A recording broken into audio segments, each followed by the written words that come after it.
கிறிஸ்து இயேசுவுக்குள் மிகவும் அன்பாக நேசிக்கப்பட்ட அன்புக்குரிய சகோதர சகோதரிகளே, நம்முடைய ஆண்டவராகிய இயேசு கிறிஸ்துவின் நாமத்தினாலே அன்பையும் வாழ்த்தலையும் தெரிவித்துக் கொள்கின்றோம். விசேஷ விதமாக வேதாகம பொக்கிஷ சாலையிலிருந்து இன்றைக்கு நாம பார்க்கக்கூடிய ஒரு சின்ன பாடத்தினுடைய தலைப்பு என்னன்னு சொல்லி கவனிக்கும் பொழுது, இன்று முதல் அப்படின்ற தலைப்புல சில உண்மைகளை நாம் பார்க்க போறோம். ஸோ இதுக்கு பார்த்தீங்கன்னா அடிப்படையாக நம்ம எடுத்துக்கொண்ட வசனம் எங்க இருக்குன்னு சொல்லி கவனிக்கும் பொழுது, ஆகாய் எழுதின தீர்க்க தரிசன புத்தகத்தில் பார்த்தீங்கன்னா இருக்குது. அதுல 2ஆம் அதிகாரத்துல 19ஆம் வசனம் வாசிக்கும் பொழுது பார்த்தீங்கன்னா, ஆகாய் கிட்ட, ஆகாய் என்ற ஒரு தீர்க்கதரிசி, அவர்கிட்ட தேவனாகி கர்த்தர் சொல்றார் ஒரு வார்த்தையை, இதை போய் இஸ்ரேல் ஜனங்கிட்ட நீங்க சொல்லுங்க அப்படின்னு சொல்லி சொல்றாரு. அவர் என்ன சொல்றான்றதா அந்த வசனத்துல சொல்லப்பட்டிருக்கு. நம்ம அதை வாசிக்க போறோம், சரிங்களா? களஞ்சியத்தில் இன்னும் விதை தானியம் உண்டோ? திராட்சை செடியும் அத்தி மரமும் மாதுளம் செடியும் ஒலிவ மரமும் கனி கொடுக்கவில்லையே அப்படின்னு சொல்லிட்டு, நான் இன்று முதல் உங்களை ஆசீர்வதிப்பேன் அப்படின்னு சொல்லி பரலோகத்தின் தேவன் சொல்றாராம். நல்லா புரிஞ்சுக்கோங்க இந்த வசனத்தை. களஞ்சியத்துல விதை தானியம் உண்டோ அப்படின்னு கேட்கிறாரு. கேட்டுட்டு திராட்சை செடியும் அத்தி மரமும் மாதுளம் செடியும் ஒலிவ மரமும் கனி கொடுக்கவில்லையே, ஆனா இன்று முதல் நான் உங்களை ஆசீர்வதிக்கிறேன் அப்படின்னு சொல்லி சொல்றாரு. கொஞ்சம் நல்லா கூர்ந்து நீங்க கவனிக்கும் பொழுது, அவங்களுடைய களஞ்சியத்துல பாத்தீங்கன்னா விதை தானியம், அதாவது விதை இன்னும் உங்ககிட்ட பெண்டிங் இருக்கான்னு கேட்கிறாரு. ஏன்னா எல்லா விதையும் பாத்தீங்கன்னா இஸ்ரேல் ஜனங்கள் விதைச்சிட்டாங்க கொண்டு போய். ஆனா அந்த விதைக்கப்பட்ட விதையினுடைய பலன்கள் இன்னும் வரல. அப்போ பலன்கள் வரும் பொழுது அது அந்த தேசத்தினுடைய வளம், அதாவது தேசத்தினுடைய ஒரு செழிப்பை அடையாளப்படுத்தி காமிக்கும். அப்ப தேசம் இன்னும் செழிப்பு ஆகல, ஆனாலும் நான் உங்களை ஆசீர்வதிக்கிறேன்னு சொல்றாரு. ஏன் சொல்றான்னு சொல்லி கவனிச்சீங்கன்னா, ஒரு சின்ன விஷயத்தை நீங்க செய்துட்டா போதும், நான் உங்களை ஆசீர்வதிக்கிறேன்னு சொல்லி காமிக்கிறாரு. என்ன செய்யணும்னு சொல்லி ஆண்டவர் விரும்புறான்னு சொல்லி கவனிக்கும் பொழுது நல்லா கவனிங்க. அன்னைக்கு இருக்கக்கூடிய இஸ்ரேல் ஜனங்களுடைய நிலைமை என்னன்னு சொல்லி கவனிக்கும் பொழுது, அவங்க ஏற்கனவே நிறைய புறஜாதி ராஜ்யங்களால அடிமைப்படுத்தப்பட்டு கொடுமைப்படுத்தப்பட்டு இருக்கிறாங்க. அந்த நிலைமையில் இருக்கும் பொழுது அவங்களுக்கு ஒரு சூழ்நிலையை ஆண்டவர் உருவாக்கி கொடுத்திருக்காரு. நான் உங்களை மறுபடியும் ஆசீர்வதிக்கிறதுக்கு நீங்க என்ன பண்ணுங்கன்னு சொல்லி பாத்தீங்கன்னா, உங்களுடைய ஆலயம் இங்க கட்டப்படாம இருக்குது, அந்த ஆலயத்தை என்ன பண்ணுங்கன்னா நீங்க கட்டுங்க அப்படின்னு சொல்லி ஒரு வாய்ப்பை மறுபடியும் கொடுத்தார். நிறைய பேக்ரவுண்ட் இருக்குது, நமக்கு என்ன தெரியணுமோ அதை மட்டும் இப்ப நாம் பேசிட்டு இருக்கிறோம். அப்போ தேவன் என்ன விரும்புறான்னு சொல்லி பாத்தீங்கன்னா, ஆலயத்தை கட்டுங்க அப்படின்னு சொல்லி ஜனங்கிட்ட சொல்றாங்க. அப்படி கட்டும் பொழுது ஆண்டவருடைய வார்த்தைக்கு ஒரு முக்கியமான ஒரு கீழ்ப்படிதலை ஜனங்க காமிக்க ஆரம்பிப்பாங்க கட்டும் பொழுது. இதை நீங்க செய்யுங்கன்னு சொல்லிதான் முதல்ல அவங்க ஆண்டவர் இஸ்ரேல் ஜனங்கிட்ட சொன்னாங்க. ஆனா ஜனங்கள் என்ன செய்தான்னு சொல்லி கவனிக்கும் பொழுது பாருங்க, ஆகாயில 1ஆம் அதிகாரத்துல 2ஆம் வசனம் வாசிக்கும் பொழுது அது ரொம்ப அருமையா சொல்லியிருப்பாரு. அந்த ஜனங்கள் சொல்றாங்களா, ஆலயத்தை கட்டுவதற்கு இது ஏற்ற காலம் இல்லை அப்படின்னு சொல்லி சொல்றாங்களாம். ஆனா ஆண்டவர் என்ன சொன்னாரு, இதுதான் சரியான டைம், நீங்க ஆலயத்தை கட்டுங்க அப்படின்னு சொன்னாரு. ஆனா அவங்க என்ன சொல்றாங்கன்னா, இது ஏற்ற காலம் இல்லை அப்படின்னு சொல்றாங்களாம். அதனால ஆண்டவர் என்ன பண்ணிட்டாருன்னா, சில ஆசீர்வாதங்களை அவங்க கிட்ட கட் பண்ணிட்டார். இப்ப கட் பண்ணிட்டு தான் இந்த வார்த்தை பேசினார். எந்த வார்த்தைய? ஆகாய் 2:19 இருக்கக்கூடிய வார்த்தை பேசினார். களஞ்சியத்துல இன்னும் விதை தானியம் உண்டோ? திராட்சை செடியும் அத்தி மரமும் மாதுளம் செடியும் ஒலிவ மரமும் இன்னும் கனி கொடுக்கல. இந்த சூழ்நிலை தான் நாம புரிஞ்சுக்க வேண்டிய சூழ்நிலை. அப்ப இஸ்ரேல் ஜனங்கள் ஆண்டோட வார்த்தைக்கு இன்னும் கீழ்ப்படியாம இருக்கிறாங்க. ஆனா ஆண்டவர் என்ன பண்றாருன்னா ஒரு ஆஃபர் கொடுக்கிறாரு. இப்போ உங்க நிலைமை, நிறைய நஷ்டங்களை நீங்க பார்த்துட்டு இருக்கீங்க வாழ்க்கையில, நிறைய துக்கங்கள், நிறைய சோர்வுகள், நிறைய பாடுகள் உங்க மத்தியில இருக்குது. நீங்க நான் சொன்ன வேலையை செய்யல, ஆனா ஒரு ஆஃபர் உங்கள்கிட்ட கொடுக்கிறேன். இப்போ தேசத்துக்குள்ள எந்த வளமும் இல்லை, எந்த செழிப்பும் இல்லை, ஆனாலும் நான் உங்களை ஆஸ்வதிக்கிறேன் அப்படின்றார். எப்படி ஆண்டவரே அப்படின்னு கேட்கும் பொழுது சிம்பிள், என்னுடைய வார்த்தைக்கு மனப்பூர்வமாக அந்த வார்த்தை என்ன சொல்லுதோ அதுக்கு நீங்க கீழ்ப்படிந்தால் போதும், நான் உங்களை ஆசீர்வதிக்கிறேன் அப்படின்னு சொல்லி அந்த ஆஃபரை என்ன பண்றாரு கொடுக்கிறார். அப்ப அன்புக்குரிய சகோதர சகோதரிகளே, இன்னைக்கு கிறிஸ்தவர்களாக அழைக்கப்பட்ட நமக்கு இதுல என்ன பிரயோஜனம் சொல்லி கவனிக்கும் பொழுது ரொம்ப ஆச்சரியமான உண்மைகளை பாத்தீங்கன்னா சொல்லி காமிச்சிருக்காரு. நம்ம ஏற்கனவே பல முறை என்ன பண்ணிருக்கோம்னா வேதாமத்தை அணுக வேண்டிய முறை என்னன்றதை நம்ம பார்த்திருக்கோம்.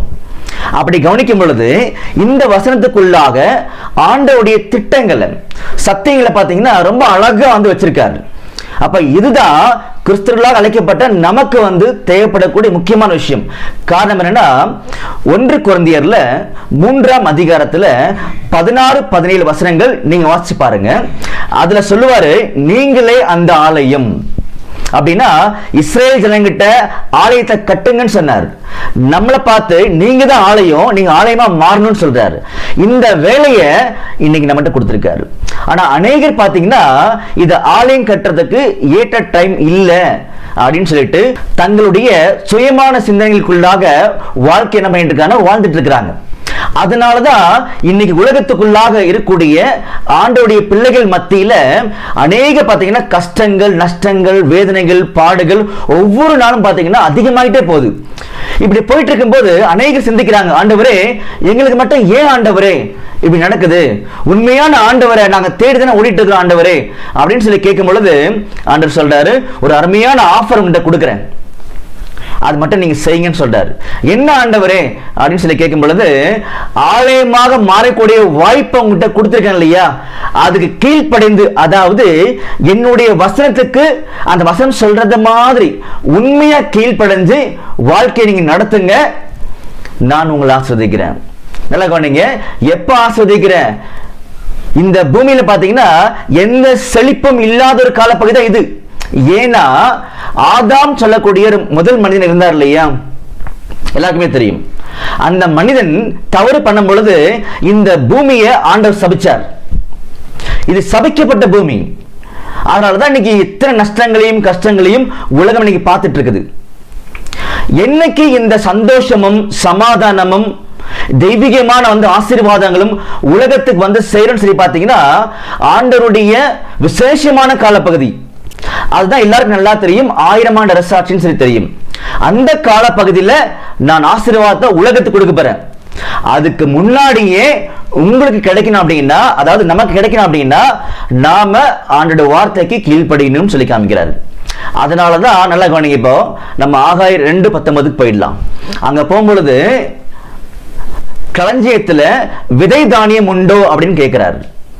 அப்படின்னா விதை என்பது ராஜ்யத்தின் புத்திரர் அப்படின்னு சொல்லி மத்தேயுல 13ஆம் அதிகாரத்தில் அவர் எழுதி காமிச்சிருப்பார். நீங்க படிச்சு பாருங்க இல்லையா. அது யாருன்னு சொல்லி கவனிக்கும் பொழுது இன்னைக்கு ஆண்டவரை தெரிந்து கொண்ட பிள்ளைகள் தான், நாம தான் அந்த விதை அப்படின்னு சொல்லி அங்க சொல்லப்பட்டிருக்கும். அவங்களே இந்த பூமியை என்ன பண்ணிருக்காருன்னா நம்முடைய ஆண்டவர் மாதிரியே வாழக்கூடிய வகையில இன்னைக்கு அழைச்சிருக்காரு. அதான் விதைக்கப்பட்டிருக்கான்னு அர்த்தம். ஆனா விதைக்கப்பட்டதனுடைய நோக்கம் இன்னும் நிறைவேறல. ஏன் விதைச்சிருக்கான்னு பாத்தீங்கன்னா உலகத்தை ஆசீர்வாதத்துக்குள்ள கொண்டு வரணும். அது இந்த விதையாகிய ராஜ்யத்தின் புத்திரராகிய ஆண்டவரை உண்மையா பின்பற்றக்கூடிய பிள்ளைகளாகிய நம்மளால் மட்டுமே இந்த உலகத்தை ஆஸ்வதிக்க முடியும். அதாவது நாம ஆண்டவர் கூட சேர்ந்து இந்த உலகத்தை ஆஸ்வதிக்க போறோம். அதனாலதான் ஆகாயில சொல்லும் பொழுது பாருங்க, திராட்சை செடியும் அத்திமரமும் மாதுளம் செடியும் ஒலிவ மரமும் கனி கொடுக்கவில்லை அப்படின்னு சொல்றாரு. இந்த இடத்துல கொஞ்சம் நம்ம நிறுத்தணும்.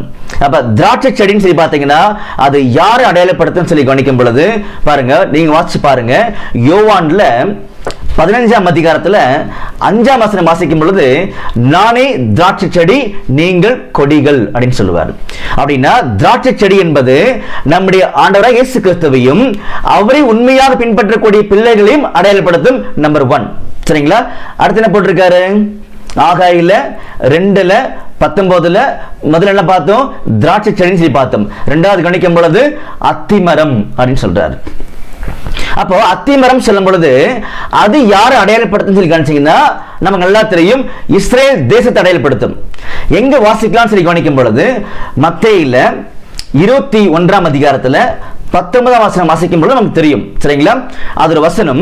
இன்னொரு வசனம் படிக்கலாம் பாருங்க, ஏசாயால 27ஆம் அதிகாரம் 6ஆம் வசனம். அதெல்லாம் ரொம்ப அருமையா சொல்லுவார். இஸ்ரேல் ஜனங்களை வச்சு நான் என்ன செய்ய போறேன் உலகத்துக்கு அப்படின்னு சொல்லும் பொழுது, யாக்கோபு வேர் பற்றி இஸ்ரேல் பூத்து காய்த்து உலகத்தை பலன்களால் நிரப்பக்கூடிய நாட்கள் வரும் சொல்றார். அப்படின்னா அது இன்னும் வரல. நல்லா கவனிச்சுக்கோங்க. இந்த திராட்சை செடின்றது நம்முடைய ஆண்டவராக இயேசு கிறிஸ்துவையும் சபையும் வந்து அடையாளப்படுத்தும். அப்போ அவங்க மூலமா வரக்கூடிய ஆசீர்வாதம் இன்னும் வரல இந்த உலகத்துக்கு, அது ராஜ்யத்தில் தான் வரும்னு சொல்றாரு. அதே மாதிரி இஸ்ரேல் ஜனங்கள் மூலமா வரக்கூடிய ஆசீர்வாதமும் உலகத்துக்கு அவருடைய ராஜ்யத்தில் வரும்னு சொல்றார். புரிஞ்சுங்களா? ஆனா இவர்கள் எல்லாருமே இப்பொழுது விதைக்கப்பட்டிருக்கார்கள் அப்படின்றது மட்டும் சொல்லி காமிக்கிறார். புரிஞ்சுங்களா? அடுத்தது ஆகாயில வரும் பொழுது அதே ஆகாய் 2:19 முதல் என்ன பார்த்தோம்? திராட்சை செடி, இரண்டாவது அத்திமரம் பார்த்தோம், மூன்றாவது கணிக்கும் பொழுது மாதுளம் அப்படின்னு சொல்றாரு. இந்த மாதுளம் பழம் இருக்கு இல்லையா, அப்ப இதை வச்சு ஏதோ ஒன்று சொல்ல வர்றாரு. என்ன சொல்ல வரான்னு சொல்லி கவனிக்கும் பொழுது பாருங்க, யாத்ராமத்துல 28ஆம் அதிகாரம் 33ஆம் வசனத்துல இந்த மாதுளம் பழத்தை பத்தி அங்க பேசியிருப்பாரு. அது ஆசாரனுடைய வஸ்திரத்துல இந்த மாதுளம் பாத்தீங்கன்னா இந்த ஒரு பழத்தை வந்து அவங்க தொங்க விட்டுருப்பாங்களாம். அப்ப இது ஒரு அடையாளம்.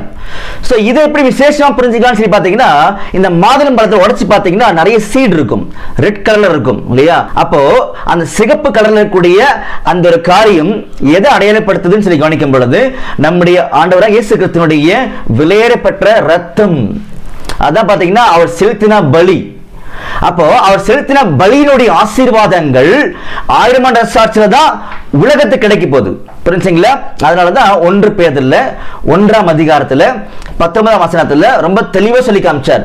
குற்றமில்லாத மாசற்ற ஆட்டுக்குட்டி நம்முடைய இயேசு கிறிஸ்து அவருடைய ரத்தத்தின் மூலமாக தான் எல்லாரும் கழுவப்படுவார்னு சொல்லி காமிச்சார். அந்த கழுவப்படுதல் உலகத்துக்கு 1000 ஆண்டு அரசாட்சியில் தான் வரும். இப்ப நல்லா கரெக்டா கவனிச்சுட்டு வாங்க, சரிங்களா? அடுத்தது 4வது பாத்தீங்கன்னா அங்க வந்து ஒலிவ மரம் அப்படின்னு சொல்லி அங்க பேசியிருப்பாரு. அப்ப இந்த ஒலிவ மரம் யார் அடையாளப்படுத்துதுன்னு சொல்லி கவனிக்கும் பொழுது நிறைய அடையாளங்கள் வேதாந்தத்துக்குள்ள இருக்குது. ஆனா ஒரு சின்ன பாயிண்ட் தெளிவாக கவனிக்கலாம். இந்த ஒலிவ மரம் பழைய ஏற்பாட்டு காலத்துல ரொம்ப விசுவாசமாக உண்மையா வாழ்ந்த ஆண்டவருடைய பிள்ளைகளை அடையாளப்படுத்தும். அதனால பாத்தீங்கன்னா எபிரேயர் 11ஆம் அதிகாரத்துல விசுவாச வீரர்களை பத்தி பேசியிருப்பாங்க. புரிஞ்சுங்களா? அப்படின்னா 1000 ஆண்டு அரசாட்சியில பழைய ஏற்பாட்டு காலத்துல வாழ்ந்த பரிசுத்தவான்கள் இருக்காங்க இல்லையா?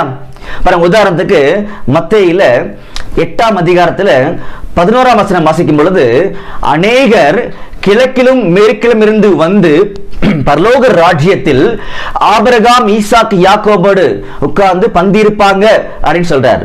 இந்த ஆபிரகாம், ஈசாக்கு, யாக்கோபு இவங்க எல்லாம் பாத்தீங்கன்னா பழைய ஏற்பாட்டு காலத்துல வாழ்ந்த முக்கியமான பரிசுத்தவான்கள். அப்ப இவங்க மூலமாக ஆசீர்வாதம் உலகத்துக்கு வரப்போகுதுன்னு சொல்லி காமிக்கிறார். அப்ப அன்புக்குரிய சகோதரர்களே நல்லா புரிஞ்சுக்கோங்க. இன்னைக்கு நம்ம பார்க்கக்கூடிய பாடத்துல ஆகாய் 2:19 இஸ்ரேல் ஜனங்களுக்கு சொன்னாரு, உங்களுடைய களஞ்சியத்துல தானியம் இருக்குதா? இல்ல, ஏன்னா நீங்க எல்லாத்தையும் விதைச்சிட்டீங்க. முதல்ல அதோட பலன் இன்னும் வரல. அந்த பலன் வரத்துக்கு முன்னாடியே நான் ஆசீர்வதிக்கிறவங்கள ஒன்னே ஒண்ணு மட்டும் செய்யுங்கன்னு சொன்னார்.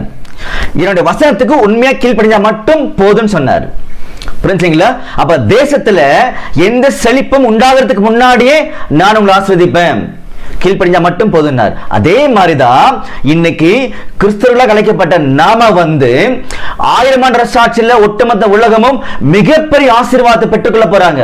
அது என்ன ஆசீர்வாதம் பாருங்க. ரோமர்ல 14ஆம் அதிகாரத்துல 17ஆம் வசனம் வாசிக்கும் பொழுது, தேவனுடைய ராஜ்யம் புசிப்பும் குடிப்பும் அல்ல, அது நீதியும் சமாதானமும் பரிசுத்த ஆவியினால் உண்டாகும் சந்தோஷம் அப்படின்னு சொல்லி காமிக்கிறார்.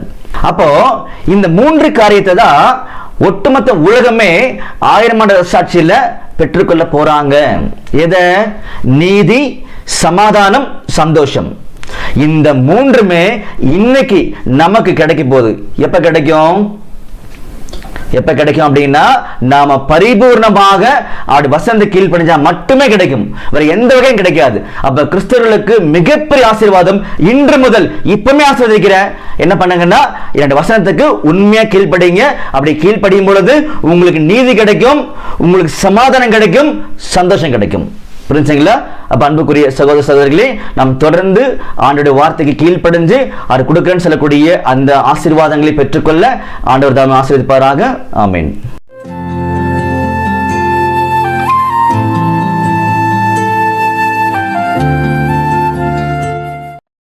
கிறிஸ்து இயேசுவுக்குள் மிகவும் அன்பாக நேசிக்கப்பட்ட அன்புக்குரிய சகோதர சகோதரிகளே, நம்முடைய ஆண்டவராக இயேசு கிறிஸ்துவின் நாமத்தினாலே அன்பையும் வாழ்த்துதலையும் தெரிவித்துக் கொள்கின்றோம். விசேஷ விதமாக வேதாகம பொக்கிஷ சாலையிலிருந்து இன்றைக்கு நாம் பார்க்கக்கூடிய ஒரு பாடத்தினுடைய தலைப்பு என்னன்னு சொல்லி கவனிக்கும் பொழுது 2 பொய்சாட்சிக்காரர்கள் அப்படின்ற தலைப்பில் சில உண்மைகளை நாம் தெரிந்து கொள்ளப் போகின்றோம். இதுக்கு ஆதாரமாக நம்ம எடுத்துக்கொண்ட வசனம் எங்கே இருக்குன்னு சொல்லி கவனிக்கும் பொழுது மத்தேயில 26ஆம் அதிகாரத்தில் 59 61 வசனங்கள் வாசிக்கும் பொழுது இந்த சம்பவங்களை நம்ம தெரிஞ்சுக்கலாம். அந்த வசனங்களை வாசிக்கும் பொழுது, பிரதான ஆசாரியரும் மூப்பரும் சங்கத்தார் யாவரும் இயேசுவை கொலை செய்யும்படி அவருக்கு விரோதமாக பொய்சாட்சிகளை தேடினார்கள் அப்படின்னு சொல்லி 59 சொல்லப்பட்டிருக்கு. 60ஆம் வசனம் வாசிக்கும் பொழுது, ஒருவரும் அகப்படவில்லை, அநேகர் வந்து பொய்சாட்சி சொல்லியும் அவர்கள் சாட்சி ஒவ்வவில்லை. கடைசியில் 2 பொய்சாட்சிக்காரர்கள் வந்து அப்படின்னு சொல்லி அங்கே பேசுகிறாங்க. சரிங்களா? அப்போ நிறைய பேர் என்ன பண்ணுறாங்கன்னா, பொய்சாட்சி சொல்லத்துக்காக வராங்களாம். எந்த பொய்சாட்சியுமே அங்கே வந்து ஒவ்வவில்லை, எடுபடலை அப்படின்றாங்க.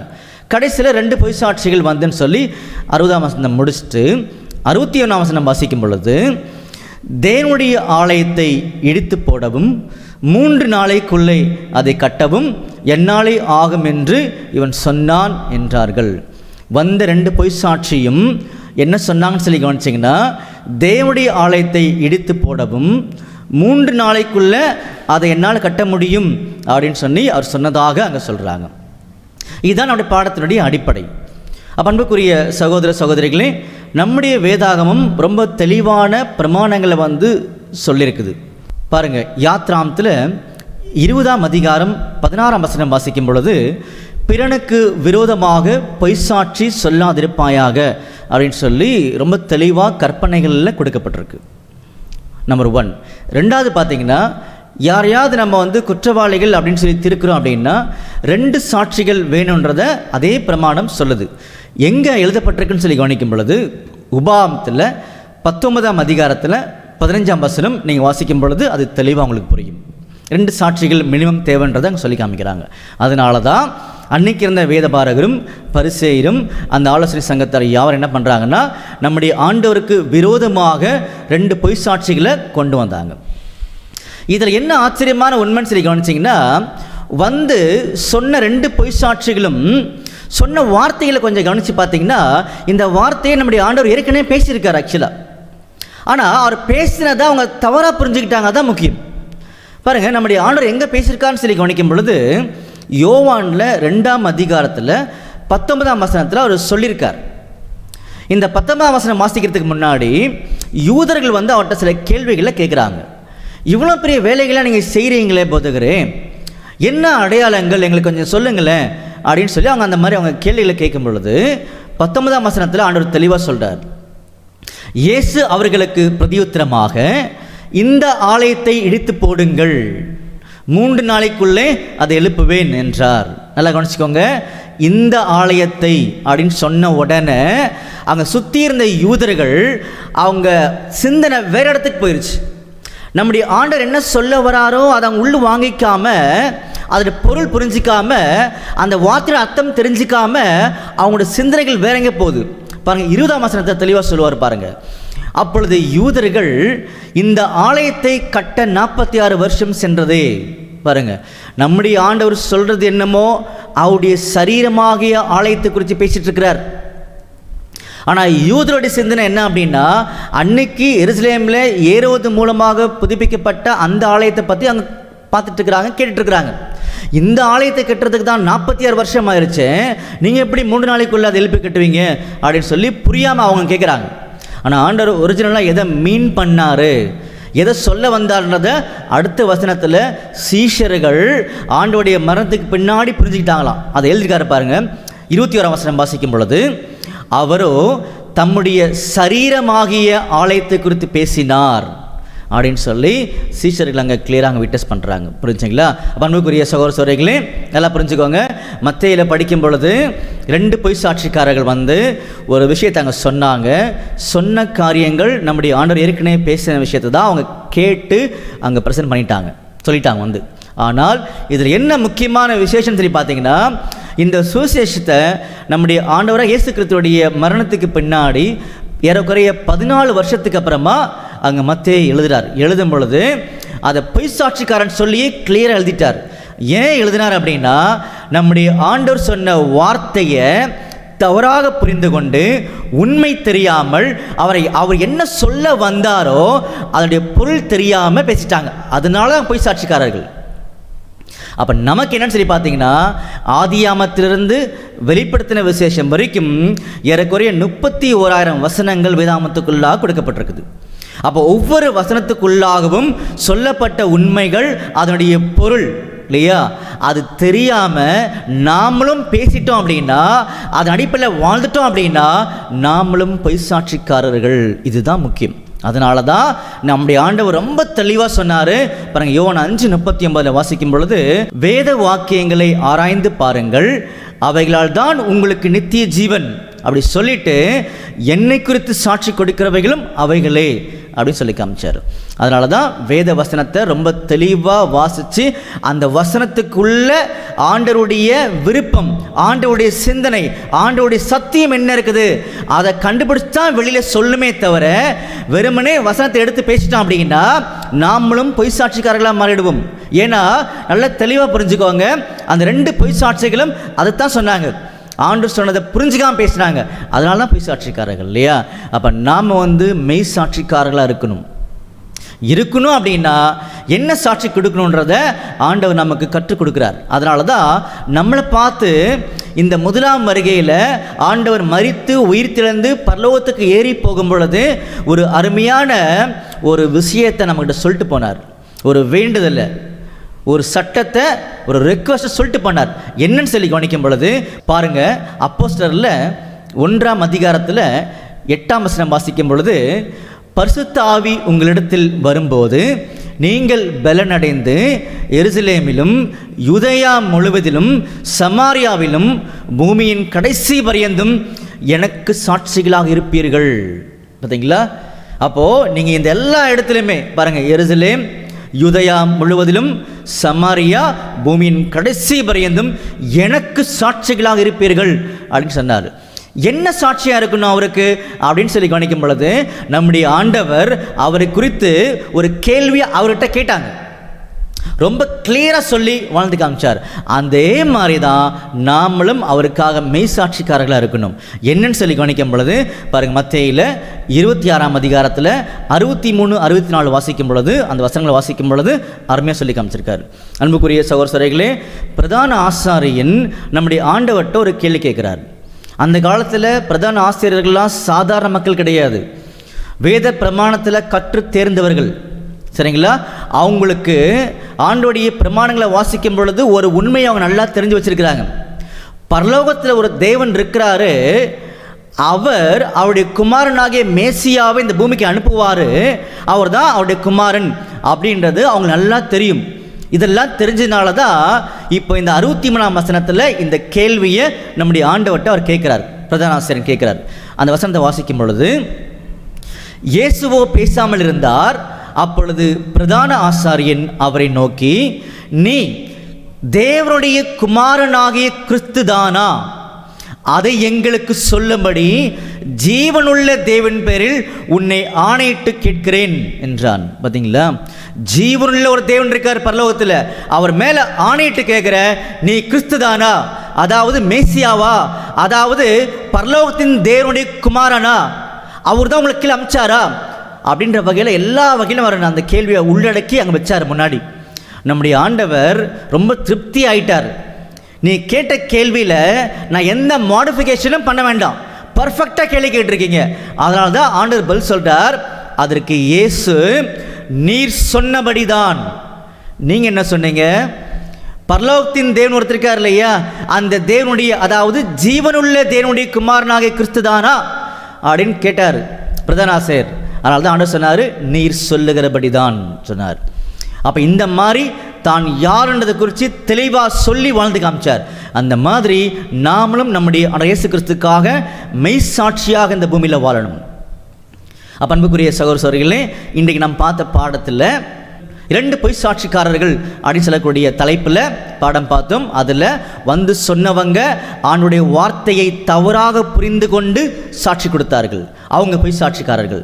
அந்த மாதிரி நாமளும் ஆண்டவர் இயேசு கிறிஸ்துவுடைய வேத வசனத்தை தொடர்ந்து படிக்கிறோம். அப்படி படிக்கும் பொழுது அந்த வசனத்தை நிதானித்து அந்த வசனத்துடைய பொருள் என்ன, ஆண்டவர் என்ன சொல்ல வராருன்னு சொல்லி அந்த உண்மையை சத்தியத்தை வசனத்தில் எடுத்து பேசினாதான் நாம் மெய்சாட்சிக்காரர்களாக இருக்க முடியுமே தவிர, அல்லது நாமளும் அந்த பொய் சாட்சிக்காரர்கள் மாதிரி தான் மாறிடுவோம். சரிங்களா? அப்போ தொடர்ந்து மெய்சாட்சிக்காரர்களாக ஆண்டவர் இயேசு கிறிஸ்துவுக்காக ஜீவிக்க ஆண்டவர் தாமே கிருபை செய்வாராக. ஆமென்.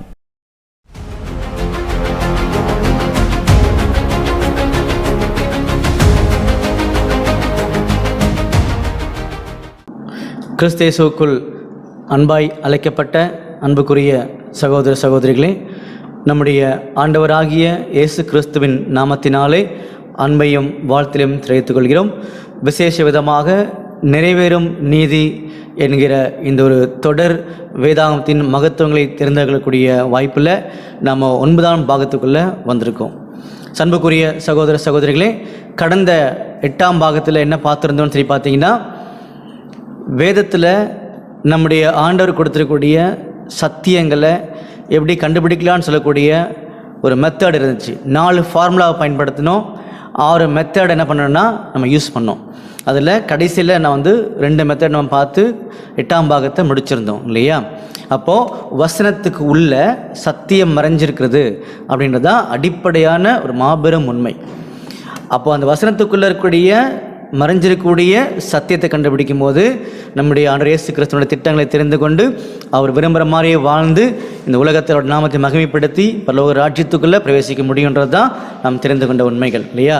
அதை தொடர்ந்து ஆதியாமத்திலிருந்து வெளிப்படுத்தின விசேஷம் வரைக்கும் மறைஞ்சிருக்கக்கூடிய ஒவ்வொரு உண்மைகளையும் ரொம்ப ஆழமாக நீட்டாக நமக்கு கொடுக்கப்பட்டிருக்கக்கூடிய 30 நிமிடத்தில் எப்படி புரிஞ்சிக்க முடியுன்றதை ஒவ்வொரு வாரமும் தொடர்ந்து கவனிக்க போகிறோம். அதன் அடிப்படையில் நிறைவேறும் நீதியின் 9ஆம் பாகத்துக்குள்ளாக நாம் கடந்து போகலாம். இன்றைக்கி நாம் பார்க்கக்கூடிய தலைப்பானது பார்த்திங்கன்னா ஆதியாமத்தில் நம்ம ஸ்டார்ட் பண்ண போகிறோம். இப்போ ஆதியாமத்தில் ஸ்டார்ட் பண்ணும்போது ஏற்கனவே நீங்கள் கடந்த பாகங்களில் கவனிக்கும்போது 3 உலகங்கள் அப்படின்னு சொல்லி நம்ம பார்த்துருப்போம். அது எப்படி புரிஞ்சிருந்திருப்போம்னு சொல்லி பார்த்தீங்கன்னா, ஒரே ஒரு பூமியை தான் ஆண்டவர் மனிதன் குடியிருப்புக்கு ஏற்றபடி உருவாக்கி வச்சுருந்தார்.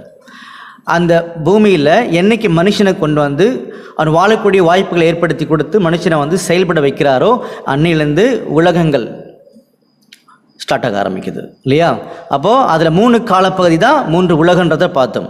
ஒரே ஒரு உலகம், முதலாம் உலகம் முதலாவது காலப்பகுதி, 2ஆம் உலகன்றது 2வது காலப்பகுதி, 3ஆம் உலகன்றது 3வது காலப்பகுதி, இப்படி நம்ம பார்த்துருந்தோம் இல்லையா? இப்போ நம்ம அப்படியே பழைய ஏற்பாட்டில் ஆதியாமத்திலேருந்து வெளிப்படுத்தின விஷயம் வரைக்கும் நம்ம கடந்து போகணும் இல்லையா? அப்போ எங்கேருந்து ஸ்டார்ட் பண்ணலான்னு சொல்லி கவனிச்சிங்கன்னா, முதலாம் உலகம் சொல்லக்கூடிய 1ஆம் பாகத்திலேருந்து நம்ம இன்றைக்கி ஸ்டார்ட் பண்ண போகிறோம். ஸோ அதை நம்ம ஸ்டார்ட் பண்ணும்போது பார்த்திங்கன்னா, எங்கேருந்து அதை நம்ம தொடங்கலாம் கணக்க அப்படின்னு சொல்லி பார்த்தீங்கன்னா, நமக்கு நல்லாவே தெரியும் இந்த பூமியில் மனுஷன்ற கான்செப்டை அந்த பிளானை எங்கேருந்து உருவாக்குறாரோ அங்கேருந்தால் என்ன பண்ண முடியும்னா நமக்கு தேவையான எல்லா விஷயங்களும் உள்ள இருக்குன்றதை நம்ம புரிஞ்சுக்கிட்டோம் இல்லையா? ஸோ அதை பார்க்குறதுக்கு முன்னாடி மறுபடியுமாக நம்முடைய ஆண்டவராக இயேசு கிறிஸ்துனுடைய திட்டங்கள் பிளான் என்னன்றதை ஞாபகப்படுத்திட்டு நம்ம உள்ள போகலாம். சரிங்களா? பாருங்க, ரோமர் 8ஆம் அதிகாரம் 29ஆம் வசனம். ரோமர் 8ஆம் அதிகாரம் 29ஆம் வசனம். தம்முடைய குமாரன் அநேக சகோதரருக்குள்ளே முதற் பேரானவராய் இருக்கும் பொருட்டு தேவன் எவர்களை முன் அறிந்தாரோ அவர்களை தமது குமாரனுடைய சாயலுக்கு ஒப்பாய் இருப்பதற்கு முன்குறித்திருக்கிறார். அப்போ நம்முடைய தேவனுடைய திட்டம் என்னன்னு சொல்லி கவனிக்கும் போது, தம்முடைய குமாரனுடைய சாயலுக்கு ஒப்பாக மாற வேண்டும் அனைவரும் அப்படின்றது அவருடைய திட்டமாக இருக்கின்றதை கவனிக்கிறோம் இல்லையா? அதுக்கு இசைவா இன்னொரு வசனம் படிக்கலாம். கலாத்தியர் 4ஆம் அதிகாரம் 19ஆம் வசனம். கலாத்தியர் 4ஆம் அதிகாரம் 19ஆம் வசனம். என் சிறு பிள்ளைகளே, கிறிஸ்து உங்களிடத்தில் உருவாகும் அளவும் உங்களுக்காக மறுபடியும் கர்ப்ப வேதனைப்படுகிறேன். பார்த்தீங்களா? என் சிறு பிள்ளைகளே, கிறிஸ்து உங்களில் உருவாகும் அளவு நான் மறுபடியும் கர்ப்ப வேதனைப்படுகிறேன். அப்போ ரோமர் 8:29 கலாத்தியர் 4:19 படிக்கும்போது நாம் கிறிஸ்துவாக மாற வேண்டும் என்பதுதான் நம்முடைய ஆண்டவருடைய ஒரு திட்டமாக இருக்கின்றதை நம்ம கவனிக்கிறோம் இல்லையா? இதை தான் ஒரே வசனத்தில் நமக்கு தெரியப்படுத்தி வச்சிருக்காரு. படிக்கலாம். மல்கியா 2ஆம் அதிகாரம் 15ஆம் வசனம். மல்கியா 2ஆம் அதிகாரம் 15ஆம் வசனம். அவர் ஒருவனை அல்லவா படைத்தார், ஆவி அவரிடத்தில் பரிபூர்ணமாய் இருந்தது, பின்ன ஏன் ஒருவனை படைத்தார்? தேவ பக்தி உள்ள சந்ததியை பெறும்படிதானே. பாத்தீங்களா? அப்போ தேவ பக்தி உள்ள சந்ததி தான் ஒரு மைய பாயிண்ட்ன்றதை தெரிஞ்சுக்கிறோம். அந்த தேவ பக்தியுள்ள சந்ததி தான் நம்முடைய ஆண்டவராக இயேசு கிறிஸ்து மாதிரி மாறக்கூடிய பிள்ளைகள். படிக்கலாமா? கலாத்தியர் 3ஆம் அதிகாரம் 16ஆம் வசனம். கலாத்தியர் 3ஆம் அதிகாரம் 16ஆம் வசனம். ஆபிரகாமுக்கும் அவருடைய சந்ததிக்கும் வாக்குத்தத்தங்கள் பண்ணப்பட்டன. சந்ததிகளுக்கென்று அநேகரை குறித்து சொல்லாமல் உன் சந்ததிக்கென்று ஒருவனை குறித்து சொல்லியிருக்கிறார். அந்த சந்ததி கிறிஸ்துவே. பாத்தீங்களா? அப்ப தேவ பக்தி உள்ள சந்ததின்னு சொன்னாலும், கிறிஸ்துவாக நம்ம மாற வேண்டும் என்று சொன்னாலும், இதெல்லாம் தான் நம்முடைய ஆண்டவருடைய ஒரு பிளான். சரிங்களா? அப்போ பிளான் என்னன்னு சொல்லி கேட்டீங்கன்னா, இல்லை யாராவது கேட்டாங்கன்னா, நாம் கிறிஸ்துவாக, அதாவது தேவ பக்தி உள்ள ஒரு சந்ததியாக மாற வேண்டும் என்பதுதான் நம்முடைய ஆண்டவருடைய பிளான். அப்போ அந்த அழைப்பு இன்னைக்கு நம்ம கிட்ட வந்திருக்குது. அந்த அழைப்புக்குள்ள இருக்கிறோமா இல்லையான்றதான் இப்போ நம்ம தொடர்ந்து பார்க்கக்கூடிய அடுத்த விஷயமா இருக்கும் இல்லையா? அப்போ தேவ பக்தி உள்ள சந்ததியை பெறணும் அப்படின்னு சொல்லி பார்த்தீங்கன்னா, மனுக்குலத்தினுடைய ஒரு பிறப்பு தேவைப்படுது, உருவாக்கம் தேவைப்படுது. அப்போ மனுக்குலத்தை உருவாக்கக்கூடிய ஒரு வேலைகளை தான் ஆதாம்லேருந்து அவர் தொடங்கினான்றதை நம்ம பார்க்குறோம் இல்லையா? இன்னும் ஆச்சரியமான கேள்விகள்லாம் இருக்குது. பட் எல்லா கேள்விக்கான பதில்களையும் 30 நிமிடத்தில் இங்கே ப்ரெசென்ட் பண்ண முடியாதுன்றது உங்களுக்கு நல்லாவே தெரியும். சரிங்களா? அதனால் உங்களுக்கு கேள்விகள்லாம் ஒவ்வொரு பாடத்திலையுமே தெளிவாக புரிய வந்துடும். உங்களுக்கு நல்லா கவனிச்சுக்கோங்க. இந்த ஒரு பாயிண்ட் உங்களுக்கு ரொம்ப பிரயோஜனமாக இருக்கும். ஒவ்வொருத்தருக்குமே நிறைய கேள்விகள் இருக்கலாம். இது எப்படி, அது எப்படி, ஆண்டவருக்கு வந்து எல்லாமே தெரியுமே, மனுஷன் விலை போகிறது தெரியுமே, அப்புறம் ஏன் பாவம் செய்ய விட்டாருன்னு நிறைய வரலாம் கேள்விகள். எல்லா கேள்விகளுக்குமே உறுதியான தெளிவான பதில் இருக்குது. அது எப்படி உங்களுக்கு கிடைக்குன்னு சொல்லி பார்த்தீங்கன்னா, தொடர்ந்து இந்த காணொலியை அரை மணி நேரம் தான் லைஃப்பில் வாட்ச் பண்ணிகிட்டே வந்தீங்கன்னா நீங்கள் கேட்கக்கூடிய எல்லா கேள்விகளுக்கும் பதில் வந்துடும். சரிங்களா? அப்போ அன்புக்குரிய தேவஜனமே நல்லா கவனிங்க. தேவ பக்தியில் சந்ததி தான் நம்முடைய ஆண்டவருடைய ஒரு திட்டம். இந்த தேவ பக்தியில் சந்ததி வரணும்னா மனிதன் இந்த பூமியில் உருவாக்கப்படணும். அப்போ மனிதன் உருவாக்கப்பட்ட ஒரு நாள் அப்படின்னு சொல்லி பார்த்தோம்னா அது 6ஆம் நாள் அப்படின்றது நமக்கு தெரியும். அப்போ 5 நாட்கள் என்ன பண்ணாரு? அப்போ 5 நாட்கள் மனிதன் வாழக்கூடிய வகையில் எல்லாத்தையும் நேர்த்தியாக என்ன பண்ணார்னா நம்முடைய ஆண்டவர் வந்து ஏற்படுத்தி வச்சார் இல்லையா? உங்களுக்கு நல்லாவே தெரியும். 1ஆம் நாளில் வெளிச்சம் உண்டாக கிடவது அப்படின்னு சொன்னார். 2ஆம் நாளில் ஆகாய விரிவு என்ன பண்ணார்னா உண்டாக்குனார். 3ஆம் நாளில் என்ன பண்ணார்னு சொல்லி பார்த்தீங்கன்னா வெட்டாந்தரை பூமி என்ன பண்ணார்னா தனித்தனியாக பிரித்து அதை ஒழுங்குபடுத்துறான்னு சொல்லி பார்க்குறோம். 4ஆம் நாளில் ஒரு பெரிய சுடர்கள்லாம் என்ன பண்ணுறாருனா அவர் வானத்தில் வந்து வைக்கிறான்னு சொல்லி பார்க்குறோம். சரிங்களா? 5ஆம் நாளில் ஜீவ ஜந்துக்களை வந்து அவர் உருவாக்கி வைக்கிறான்னு சொல்லி பார்க்குறோம். 6ஆம் நாளில் தான் மனுஷனை படைக்கிறான்றதை நமக்கு தெரியுது இல்லையா? உங்களுக்காகவே ஒரு விசேஷமாக ஒரு கேள்வியை மட்டும் என்ன பண்ணலாம்னா எடுத்து அதுக்கான பதிலை கண்டுபிடிச்சு குயிக்காக நம்ம கடந்து போகலாம். சரிங்களா? என்ன கேள்வின்னு சொல்லி பார்த்தீங்கன்னா, 1ஆம் நாளில் அவர் வெளிச்சம் உண்டாக கிடவுதுன்னு சொன்னார் இல்லையா? பாருங்க, ஆதியாகமம் 1ஆம் அதிகாரம் 3ஆம் வசனம் படி. ஆதியாகமம் 1ஆம் அதிகாரம் 3ஆம் வசனம். தேவன் வெளிச்சம் உண்டாக கடவுது என்றார், வெளிச்சம் உண்டாயிற்று. வெளிச்சம் நல்லது என்று தேவன் கண்டார், வெளிச்சத்தையும் இருளையும் தேவன் வெவ்வேறாக பிரித்தார். ஸோ நமக்கு எல்லாருக்கும் நல்லா தெரியும், இங்க இருக்கிறது சூரியன், இங்க இருக்கிறது பார்த்தீங்கன்னா பூமி. இந்த பூமிக்கு வெளிச்சம் எங்கிருந்து வரும், எங்கிருந்து மட்டும்தான் வரும் அப்படின்னு சொல்லி பார்த்தீங்கன்னா இந்த சூரியன்ல தான் வரும். நல்லா தெரியும் இல்லையா? அப்போ இந்த சூரியனை அவர் எப்போ உண்டாக்குனார்னு சொல்லி படிச்சீங்கன்னா பாருங்க, அதிலே வந்து 1ஆம் அதிகாரம் 14ஆம் வசனம் படிக்கலாம். ஆதியாகமம் 1ஆம் அதிகாரம் 14ஆம் வசனம் முதல். பின்பு தேவன் பகலுக்கும் இரவுக்கும் வித்தியாசம் உண்டாகத்தக்கதாக வானம் என்கிற ஆகாய விரிவிலே சுடர்கள் உண்டாக கடவுது. அவைகள் அடையாளங்களுக்காகவும் காலங்களையும் நாட்களையும் வருஷங்களையும் குறிக்கிறதுக்காகவும் இருக்க கடவுது என்றார். இப்ப 16, 19 படிச்சிருங்க. 16ஆம் வசனம். தேவன் பகலையாள பெரிய சுடரும் இரவையாள சிறிய சுடரும் ஆகிய 2 மகத்தான சுடர்களையும் நட்சத்திரங்களையும் உண்டாக்கினார். 19ஆம் வசனம். சாயங்காலமும் விடியற்காலம் ஆகி 4ஆம் நாள் ஆயிற்று. அப்ப அன்புக்குரிய தேவ ஜனமே, நம்ம என்ன புரிஞ்சுக்கிறோம்னு சொல்லி பார்த்தீங்கன்னா, இங்க சூரியன், இந்த இடத்துல பார்த்தீங்கன்னா பூமி இருக்குன்னு பார்க்குறோம் இல்லையா? அப்படி பண்ணும்போது இந்த சூரியன்லேருந்து தான் பூமிக்கு வந்து வெளிச்சம் வந்து வரணும். அப்படி வரும்போது இந்த வெளிச்சத்தை ஆண்டவர் உண்டாக்குனது 1ஆவது நாளில், இந்த பூமியை அவர் ஏற்படுத்தினது 4ஆவது நாளில், 4th டேயில். என்ன கேள்வி உங்களுக்கே தெரியும் இல்லையா என்ன கேள்வின்னு? அப்போ சூரியன் வந்ததே 4ஆவது நாளில், 1ஆம் நாள் எப்படி வெளிச்சம் வந்துச்சு ஒரு கேள்வி. அதுக்கு அநேக ஆண்டவருடைய பிள்ளைகள் என்ன ஒரு கருத்துக்களை பதிவு செய்து வச்சிருக்கிறாங்க அல்லது புரிஞ்சு வச்சிருக்கிறாங்கன்னு சொல்லி பார்த்தீங்கன்னா, முதலாம் நாள் வெளிச்சம் வந்தது தான் எப்படி வந்ததுன்னா, ஆண்டவரே ஒளியாக இருந்தார், தேவனே ஒளியாக இருக்கிறாருன்னு சொல்லி சொல்கிறாங்க இல்லையா. அது முற்றிலுமாக ஒரு தவறான புரிந்து கொள்ளுதல் இல்லையா. அப்போ என்ன பண்ணணும்னா, வேதத்தில் ஆண்டவருடைய நீதிக்கு மாற எதுவுமே ஆண்டவர் செய்ய மாட்டார் இல்லையா. அப்போ எப்படி புரிஞ்சுக்கலாம்னு சொல்லி பார்த்தீங்கன்னா பாருங்கள், அதில் 16ஆம் வசனம் படிங்க. ஆதியாகமம் 1ஆம் அதிகாரம் 16ஆம் வசனம், தேவன் பகலையாள பெரிய சுடரும் இரவையாள சிறிய சுடரும் ஆகிய 2 மகத்தான சுடர்களையும் நட்சத்திரங்களையும் உண்டாக்கினார்.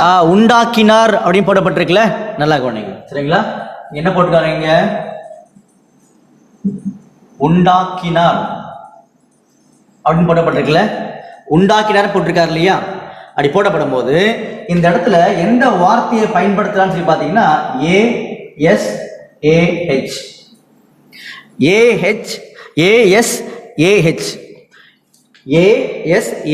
என்ற ஒரு வார்த்தையை பயன்படுத்தியிருப்பார், எபிரேய வார்த்தை. என்ன அர்த்தம் சொல்லி பார்த்தீங்கன்னா, அப்பாயிண்டட் அப்படின்னு சொல்லி ஒரு அர்த்தம். அப்பாயிண்டட்னா நியமித்தார். அவர் உண்டாக்கல, 4வது நாளில் உண்டாக்கல, 4வது நாளில் நியமித்தார். அப்ப என்ன அர்த்தம்னா, முதலாம் நாள்லயே எல்லாமே வந்துருச்சு. பாருங்க, முதலாம் வசனம் படிங்க. ஆதியாகமம் 1ஆம் அதிகாரம் 1ஆம் வசனம், ஆதியிலே தேவன் வானத்தையும் பூமியையும் சிருஷ்டித்தார். பாத்தீங்களா, ஆதியில அவர் முதல்ல எல்லாத்தையும் என்ன பண்ணாருன்னா சிருஷ்டிச்சாராம் இல்லையா. அடுத்தது படிங்க. 2ஆம் வசனம், பூமியானது ஒழுங்கின்மையும் வெறுமையுமாய் இருந்தது. பூமியானது ஒழுங்கின்மையும் வெறுமையா இருந்தது. ஸோ பூமி வந்து ஒரு ஒழுங்கற்ற நிலைமையில இருந்துச்சு. ஆனா ஆண்டவர் என்ன பண்ணிட்டாருன்னா, எல்லாமே முன்னாடியே இருக்குது. இந்த சூரியன் முதற்கொண்டு வானத்தில் இருக்கக்கூடிய எல்லாம் வந்து சோலார் சிஸ்டம்லாம் இருக்குது முன்னாடியே. ஆனால் அது ஒழுங்கின்மையாக இருந்துச்சு. எது? பூமி. அப்போ சோலார் சிஸ்டத்துலேருந்து லைட் எங்கே வர முடியாதுன்னா இந்த பூமியில் வர முடியல, ஏன்னா ஒழுங்கின்மையாக இருக்குது பூமின்னு சொல்லி பார்க்குறோம் இல்லையா. அப்படி இருக்கும்போது இந்த பூமியை அவர் சீர்படுத்துகிறாரு, பண்படுத்துகிறாரு. அப்படி பண்படுத்தும் போது தான் இந்த 4ஆம் நாளில் இந்த சூரியனை அப்பாயிண்ட் பண்ணி இந்த இடத்துல என்ன பண்ணாருன்னா, இந்த இடத்துல ஒளியை கொண்டு வராரு அப்படின்னு சொல்லி பார்க்குறோம். அப்படின்னா என்ன அர்த்தம் சொல்லி பார்த்துக்கோங்க. மறுபடியும் சொல்கிறேன், முதலாம் நாள்லயே எல்லாமே இருக்குது. அப்போது பூமி ஒழுங்கின்மையும் வெறுமையாக இருக்குது, டிஸார்டர் கண்டிஷனில் பூமி இருக்குது. அப்படி இருக்கும்போது ஒளி டைரெக்டாக எங்கே வர முடியல, சூரியன்லேருந்து ஒளி டைரெக்டாக இங்கே வர முடியல, ஏன்னா அது ஒழுங்கின்மையாக இருக்குது. அப்போ ஒன்று ஒன்றா பிரித்து கொண்டு வரும்போது தான் 4ஆம் நாளில் கிளியர் பண்ணார். எதுக்கு? இந்த லைட்டு பூமி வந்து சென்றடையக்கூடிய வகையில் கிளியர் பண்ணார். அதனால தான் 4ஆம் நாளில் அதை உண்டாக்கினார், அப்படின்னா அப்பாயிண்ட் பண்ணார். ஸோ உண்டாக்குனது என்னவோ முதலாம் நாளுக்கு முன்னாடியே அது இருக்குது இல்லையா. அப்போ என்னென்ன விஷயத்தை நீங்கள் புரிஞ்சுப்பீங்கன்னு நினைக்கிறேன் சரிங்களா. இதை குறித்து கூட நிறைய விஷயங்கள் வேதத்துக்குள்ளே வச்சிருக்காரு, வரக்கூடிய காலத்தில் நம்ம படிக்கலாம் இல்லையா. அப்போ 6ஆம் நாளில் யார் உருவாக்குனாரு படிக்கலாம் பாருங்க. 1ஆம் அதிகாரம் 26ஆம் வசனம். ஆதியாகமம் 1ஆம் அதிகாரம் 26ஆம் வசனம், பின்பு தேவன் நமது சாயலாகவும் நமது ரூபத்தின்படியையும் மனுஷனை உண்டாக்குவோமாக. ஸோ மனுஷனை உண்டாக்குவோமாகன்னு சொன்னார் இல்லையா. அடுத்து பாருங்க, அதில் 31ஆம் வசனம் படிக்கலாம். ஆதியாகமம் 1ஆம் அதிகாரம் 31ஆம் வசனம், அப்பொழுது தேவன் தாம் உண்டாக்கின எல்லாவற்றையும் பார்த்தார், அது மிகவும் நன்றாய் இருந்தது, சாயங்காலமும் விடியற்காலமும் ஆகி 6ஆம் நாள் ஆயிற்று. அப்ப நம்முடைய ஆண்டவருடைய திட்டத்தில் மொத்தம் 7 நாட்கள். ஸோ முதலாம் நாள் முடிஞ்சு, 2ஆம் நாள் முடிஞ்சு, 3ஆம் நாள் முடிஞ்சு, 4ஆம் நாள் முடிஞ்சு, 5ஆம் நாளில் ஜீவ ஜந்துக்கள்லாம் உருவாக்கி முடிஞ்சு, 6ஆம் நாளில் மனுஷனை உண்டாக்கினார் பண்ணிட்டார் இல்லையா. அப்போ இந்த இடத்துல இருந்து தான் நாம் என்ன பண்ணோம்னா, முதலாவது உலகத்தினுடைய காலப்பகுதியை நம்ம தொடங்கணும் சரிங்களா. அன்புக்குரிய சகோதர சகோதரிகளே, ஒரு விஷயத்தை உங்களுக்கு முன்னாடி இப்போ நான் பதிவு செய்கிறேன். அதுக்கான வசனங்களை பார்க்கறதுக்கான ஆராய்ச்சிக்கான டைம் இப்போ கிடையாது. என்ன பதிவு செய்கிறேன்னு சொல்லி பார்த்தீங்கன்னா, இந்த மனிதன், முதல் மனிதன் ஆதாமை நம்முடைய ஆண்டவர் உருவாக்கிய வருஷம், உலகத்தில் இன்னைக்கு அநேகருடைய கண்களுக்கு மறைக்கப்பட்ட பிரம்மாண்டமான மாபெரும் உண்மை என்னன்னு சொல்லி பார்த்தீங்கன்னா, ஆதாம் உருவாக்கப்பட்ட வருஷம்.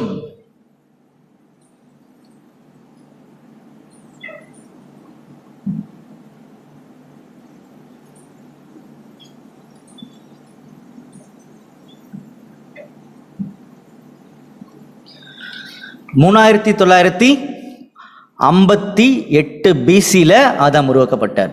யாருக்காவது இது எப்படி தெரிஞ்சுக்கணும்னு சொல்லி ஆசைப்பட்டீங்கன்னா கொஞ்சம் பொறுத்துருங்க.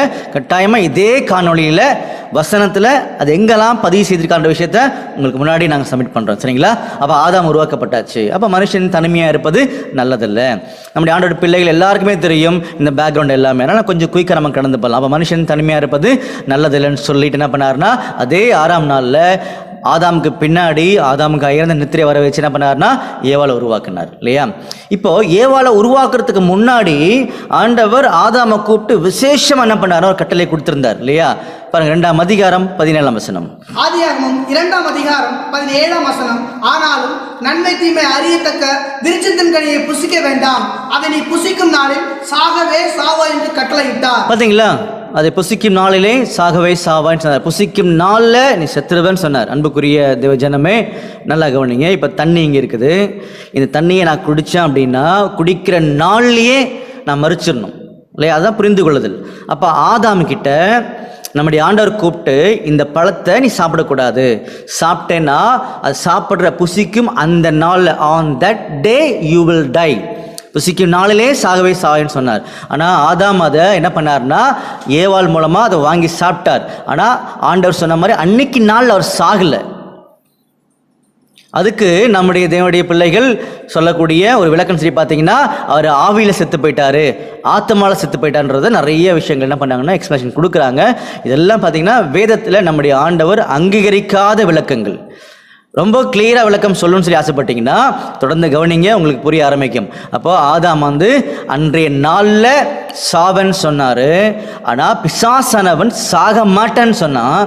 ஆனால் ஆண்டவர் சொன்னது மாதிரி நடந்துச்சா, பிசாசானவன் சொன்ன மாதிரி நடந்துச்சான்றது தெரியலன்னு சொல்லி அநேகர் சொல்கிறாங்க. சில பேர் வேறு விளக்கம் கொடுக்குறாங்க. ஆனால் ஆண்டவர் சொன்னது தான் நடந்துச்சு. அது எப்படின்றது தொடர்ந்து நம்ம கவனிக்கலாம். நீங்கள் வாட்ச் பண்ணிட்டே வாங்க. சரிங்களா? அப்போ ஏவாள் உருவாக்கப்பட்டாச்சு. இப்போ தான் ஆதாம் வந்தாச்சு, ஏவாள் வந்தாச்சு. 2 பேரும் வந்த உடனே இந்த உலகத்தின் அதிபதி பிசாசனவன் அவனுக்கு கொடுக்கப்பட்ட வேலையிலேருந்து வழி விலகி மேட்டின்மையின் காரணமாக இந்த மனுக்குலத்தை கெடுக்கக்கூடிய வேலை என்ன பண்ணிட்டான்னா அவன் தொடங்க ஆரம்பிச்சிட்டான். அப்போ அன்புக்குரிய சகோதர சகோதரிகளே, சாத்தானுடைய புத்தி இருக்குல்ல, அது அடிப்படை புத்தி என்னன்றத ஒரு ஹிண்ட் நீங்கள் தெரிஞ்சுக்கோங்க. சரிங்களா? படிங்க. ஆதியாகமம் 3ஆம் அதிகாரம் 1ஆம் வசனம் படிங்க. ஆதியாகமம் 3ஆம் அதிகாரம் 1ஆம் வசனம் முதல். தேவனாகிய கர்த்தர் உண்டாக்கின சகல காட்டு ஜீவன்களை பார்க்கிலும் சர்ப்பமானது தந்திரம் உள்ளதா இருந்தது. அது ஸ்திரீயை நோக்கி, நீங்கள் தோட்டத்தில் உள்ள சகல விருட்சங்களின் கனியையும் புசிக்க வேண்டாம் என்று தேவன் சொன்னது உண்டோ என்றது. ஸ்திரீ சர்ப்பத்தை பார்த்து, நாங்கள் தோட்டத்தில் உள்ள விருட்சங்களின் கனியை புசிக்கலாம், ஆனாலும் தோட்டத்தின் நடுவில் இருக்கிற விருட்சத்தின் கனியை குறித்து தேவன் நீங்கள் சாகாதபடிக்கு அதை புசிக்கவும் அதை தொடவும் வேண்டாம் என்று சொன்னார் என்றால், அப்பொழுது சர்ப்பம் ஸ்திரீயை நோக்கி, நீங்கள் சாகவே சாவதில்லை, நீங்கள் இதை புசிக்கும் நாளிலே உங்கள் கண்கள் திறக்கப்படும் என்றும் நீங்கள் நன்மை தீமை அறிந்து தேவர்களைப் போல் இருப்பீர்கள் என்று தேவன் அறிவார் என்றது. பார்த்தீங்களா அன்புக்குரிய சகோதர சகோதரிகளே, சாத்தானுடைய ஒரு வஞ்சகமான ஒரு செயல்பாடுகள் எப்படி இருக்குன்னு சொல்லி பார்த்தீங்கன்னா, நம்முடைய தேவன் ஒரு உண்மையை சொல்லியிருந்தார். அந்த உண்மையை அவமாக்குறதுக்காக சாத்தான் என்ன பண்ணுவான்னா, தேவன் பேசின விஷயத்தில் கொஞ்சம் எடுத்துப்பான். கொஞ்சம் எடுத்துட்டு இந்த மனுக்குலத்தை கன்ஃபியூஸ் பண்ணுறது. இதுதான் சாத்தானுடைய வேலை. Half truth always danger. இது சாத்தானுடைய வேலை. ஸோ என்னைக்கு தேவனுடைய உண்மைகளை, ஆண்டவருடைய உண்மைகளை படிக்கணும்னு சொல்லி முயற்சி பண்ணுறோமோ அன்னைக்கு கிளியராக கண்டுபிடிச்சிடணும் எல்லா உண்மைகளையும். அதுக்கு கொஞ்சம் பொறுமையாக இருக்கணும். சரிங்களா? அப்போ சாத்தானுடைய அப்ரோச் எப்பவுமே இப்படி தான் இருக்குன்றதை இங்கே சொல்ல வந்துட்டான்னு சொல்லி பார்க்குறோம். அப்போ என்ன பண்ணிட்டாருன்னா, சாத்தானை இந்த மாதிரி நீங்கள் சாப்பிட்டீங்கன்னா உங்களுடைய கண்கள் திறக்கப்படும், நீங்கள் தேவர்களை மாதிரி ஆகிடுவீங்க அப்படின்னு சொல்லும்போது இதில் ஒவ்வொன்றுத்துக்குள்ளேயும் ஆழமான உண்மைகள் இருக்குது. டைம் மட்டும்தான் நமக்கு இல்லை. சரிங்களா? நீங்களாம் யாராவது ஒருத்தர் ரெடின்னு சொன்னீங்கன்னா 1 டே ஃபுல்லாக உட்காந்து நம்ம பேசுவோம். சரிங்களா? அன்புக்குரிய சகோதர சகோதரிகளே, சாத்தானோட வஞ்சகமான ஒரு பேச்சு உள்ள வந்ததுனால அதில் பலகீனமான ஸ்திரீ என்ன பண்ணாங்கன்னா ஈர்க்கப்பட்டு அந்த பழத்தை சாப்பிட்டதுனால கீழ்ப்படியாமைக்குள்ள அந்த ஸ்திரீ போகலை. நல்லா புரிஞ்சுக்கணும். கீழ்ப்படியாமைக்குள்ள ஸ்திரீ போகவே இல்லை. கீழ்ப்படியாமைக்குள்ள போனது யாருன்னா நம்முடைய ஆதாம் தான். ஸ்திரீயானவள் தான் என்ன பண்ணாங்க, அங்கே வஞ்சிக்கப்பட்டாங்க. ஆனால் கீழ்ப்படியாமைக்குள்ள போனது என்னவோ ஆதாம் தான், தவிர ஸ்திரீ கிடையாது. ஏன்னா கட்டளை பெற்றது, கட்டளை கொடுக்கப்பட்டது ஆதாம் கிட்ட மட்டும்தானே தவிர ஸ்திரீ கிட்ட கிடையாது இல்லையா? ஸ்திரீ கட்டளை, அவங்களுக்கு அந்த கட்டளை இன்ஃபர்மேஷன் டிரான்ஸ்ஃபர் தான் பண்ணப்பட்டுச்சு. கட்டளை நேரடியாக பெற்றது தான் நம்முடைய ஆதாம். அன்புக்குரிய சகோதரர்களே, இப்போ ஆதாமா தான் விழ தள்ளணும்.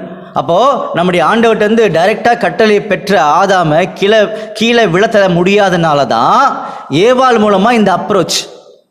உள்ள போகுது.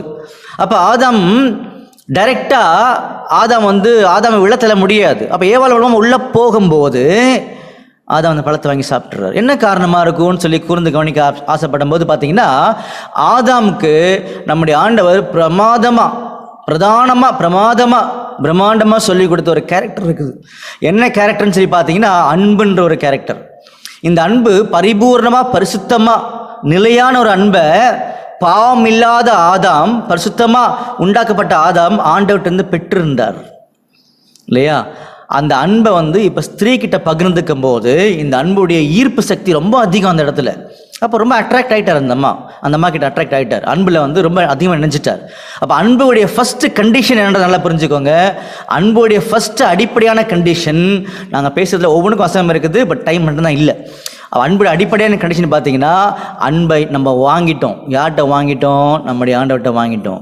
அப்போ முதல்ல யார்கிட்ட வாங்கணுமோ அவர்கிட்ட தான் திருப்பி கொடுக்கணும். அதுதான் அன்புடைய அடிப்படை. அப்போ இந்த மனுக்குலத்தினுடைய தகப்பன் ஆதாம் என்ன பண்ணிட்டாருன்னா, இந்த அன்பை திருப்பி கொடுக்காம, நம்முடைய ஆண்டவர்கிட்ட திருப்பி கொடுக்காம ஏவாள்கிட்ட திருப்பி கொடுத்துட்டாரு. அன்பை காமிச்சிட்டாரு, பழத்தை வாங்கிட்டாரு, சாப்பிட்டாரு. அதனால என்ன ஆச்சுன்னா மீறுதல். அதெல்லாம் பார்த்தீங்கன்னா ரொம்ப கிளியராக இப்போ நான் சொன்னதுக்கெல்லாம் ஒரே வசனம் தெளிவாக எழுதியிருப்பார். இப்போ நாங்கள் ரோமர் 5ஆம் அதிகாரம் 17ஆம் வசனம் படிங்க.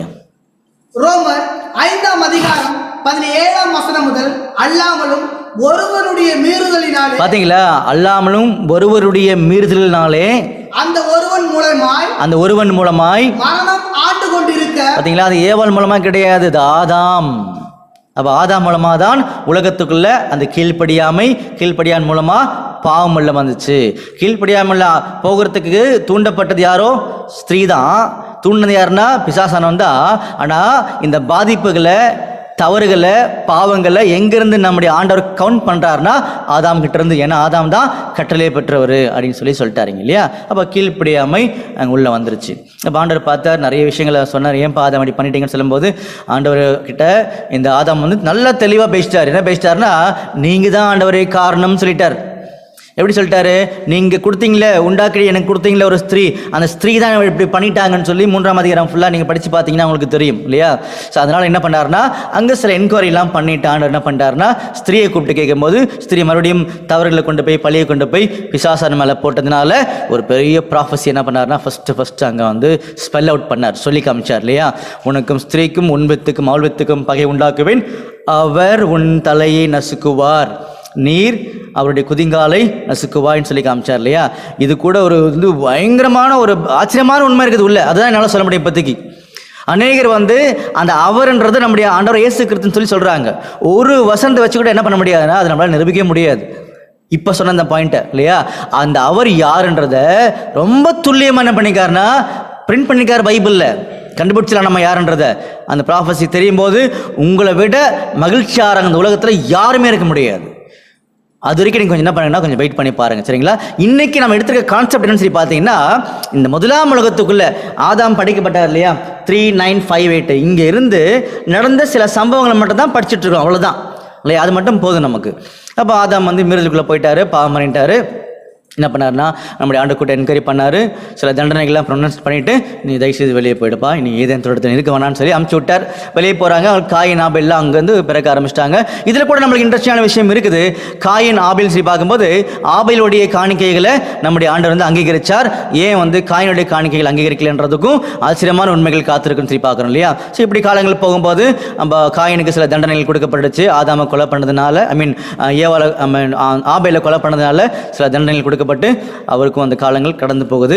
அப்போ ஆதாமுக்கு மறுபடியுமாக அங்கே சேத் சொல்லக்கூடிய ஒரு மகன் பிறக்கிறான்னு சொல்லி பார்க்குறோம். இப்படி மனுக்குளம் பெருகிட்டே போயிட்டு இருக்கும்போது ஒரு முக்கியமான ஆச்சரியமான சம்பவம் உள்ள என்ட்ராகுது, இப்போ நடக்க போகுது இல்லையா? அது என்னன்றதை ஆதியாகமம் 6ஆம் அதிகாரம் 1ஆம் வசனம் படிக்கலாம். ஆதியாகமம் 6ஆம் அதிகாரம் 1ஆம் வசனம் முதல், மனுஷர் பூமியின் மேல் பெருக துவக்கி அவர்களுக்கு குமாரத்திகள் பிறந்த போது தேவகுமாரர் மனுஷகுமாரத்திகளை அதிக சௌந்தரியம் உள்ளவர்கள் என்று கண்டு அவர்களுக்குள்ளே தங்களுக்கு பெண்களை தெரிந்து கொண்டார்கள். பார்த்தீங்களா?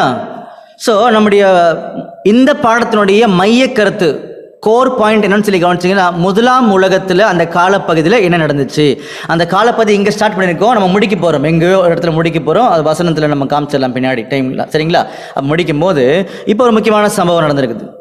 பூமியில் மனுஷர் எல்லாம் பெருக துவங்கின உடனே மேலிருந்து யார் வராங்கன்னு சொல்லி பார்த்தீங்கன்னா அங்கே தேவகுமாரர்கள் ஏஞ்சல்ஸ் என்ன பண்ணுறாங்கன்னா வராங்க. வந்து என்ன பண்ணுறாங்கன்னு சொல்லி பார்த்தீங்கன்னா பூமியில் மனுஷகுமாரத்தில் பார்க்குறாங்க, ரொம்ப சௌந்தரியம் உள்ள ஸ்திரீகள் இருக்கிறதுனால அவங்க கூட கூட ஆரம்பிச்சிட்டாங்க. எப்படின்னு சொல்லி பார்த்தீங்கன்னா அவங்களுடைய அந்த ஸ்பிரிட் பாடியை ஃப்ளஷ்ஷாக என்ன பண்ணாங்கன்னா கன்வெர்ட் பண்ணிட்டு மாற்றிட்டு அவங்க கூட கூட ஆரம்பிக்கிறாங்க. அப்போ மக்கள் இன்னும் அதிகமாக பெருக ஆரம்பிக்கிறாங்க. இந்த இடத்துல அநேகர் வந்து சிந்திக்கூடிய விஷயம் இருக்குது இல்லையா? என்ன விஷயம் இருக்குன்னு சொல்லி பார்த்தீங்கன்னா, இங்கே மனுக்குலம் ஆதாமுடைய ஒரு சந்ததியாக இங்கே நிற்கிறாங்க. இங்கே மேலேருந்து தேவதூதர்கள் வராங்க. இவங்க தான் மனுஷ சரீரமாக எடுக்கிறாங்க. எடுத்து என்ன பண்ணுறாங்கன்னா ஸ்திரீகளோட இங்கே கூடுறாங்க இல்லையா? அப்போது இது வந்து ஆதாமுடைய சந்ததி, இது வந்து மேலேருந்து வந்த தேவதூதர்கள் இல்லையா? இப்போ ரெண்டு பேரும் சேரும்போது எது மாறிடுச்சு, எது மாறுது அப்படின்னு சொல்லி பார்த்தீங்கன்னா சந்ததி மாறுது. இது ரொம்ப முக்கியம். அப்ப ஆதாம நம்முடைய ஆண்டவர் உருவாக்குறதுடைய காரணம் பார்த்தீங்கன்னா தேவ பக்தி உள்ள ஒரு சந்ததி. அப்ப தேவ பக்தி உள்ள ஒரு சந்ததி, அதுக்கு வித்து எங்க இருந்து வரணும்னா ஆதாம் கிட்ட இருந்தா வரணும். ஆதாமுடைய சந்ததி மூலம் தான் வித்து வரணும். ஆனா வித்து எங்க இருந்து வருது? இங்க இந்த தேவதூதர்கள்.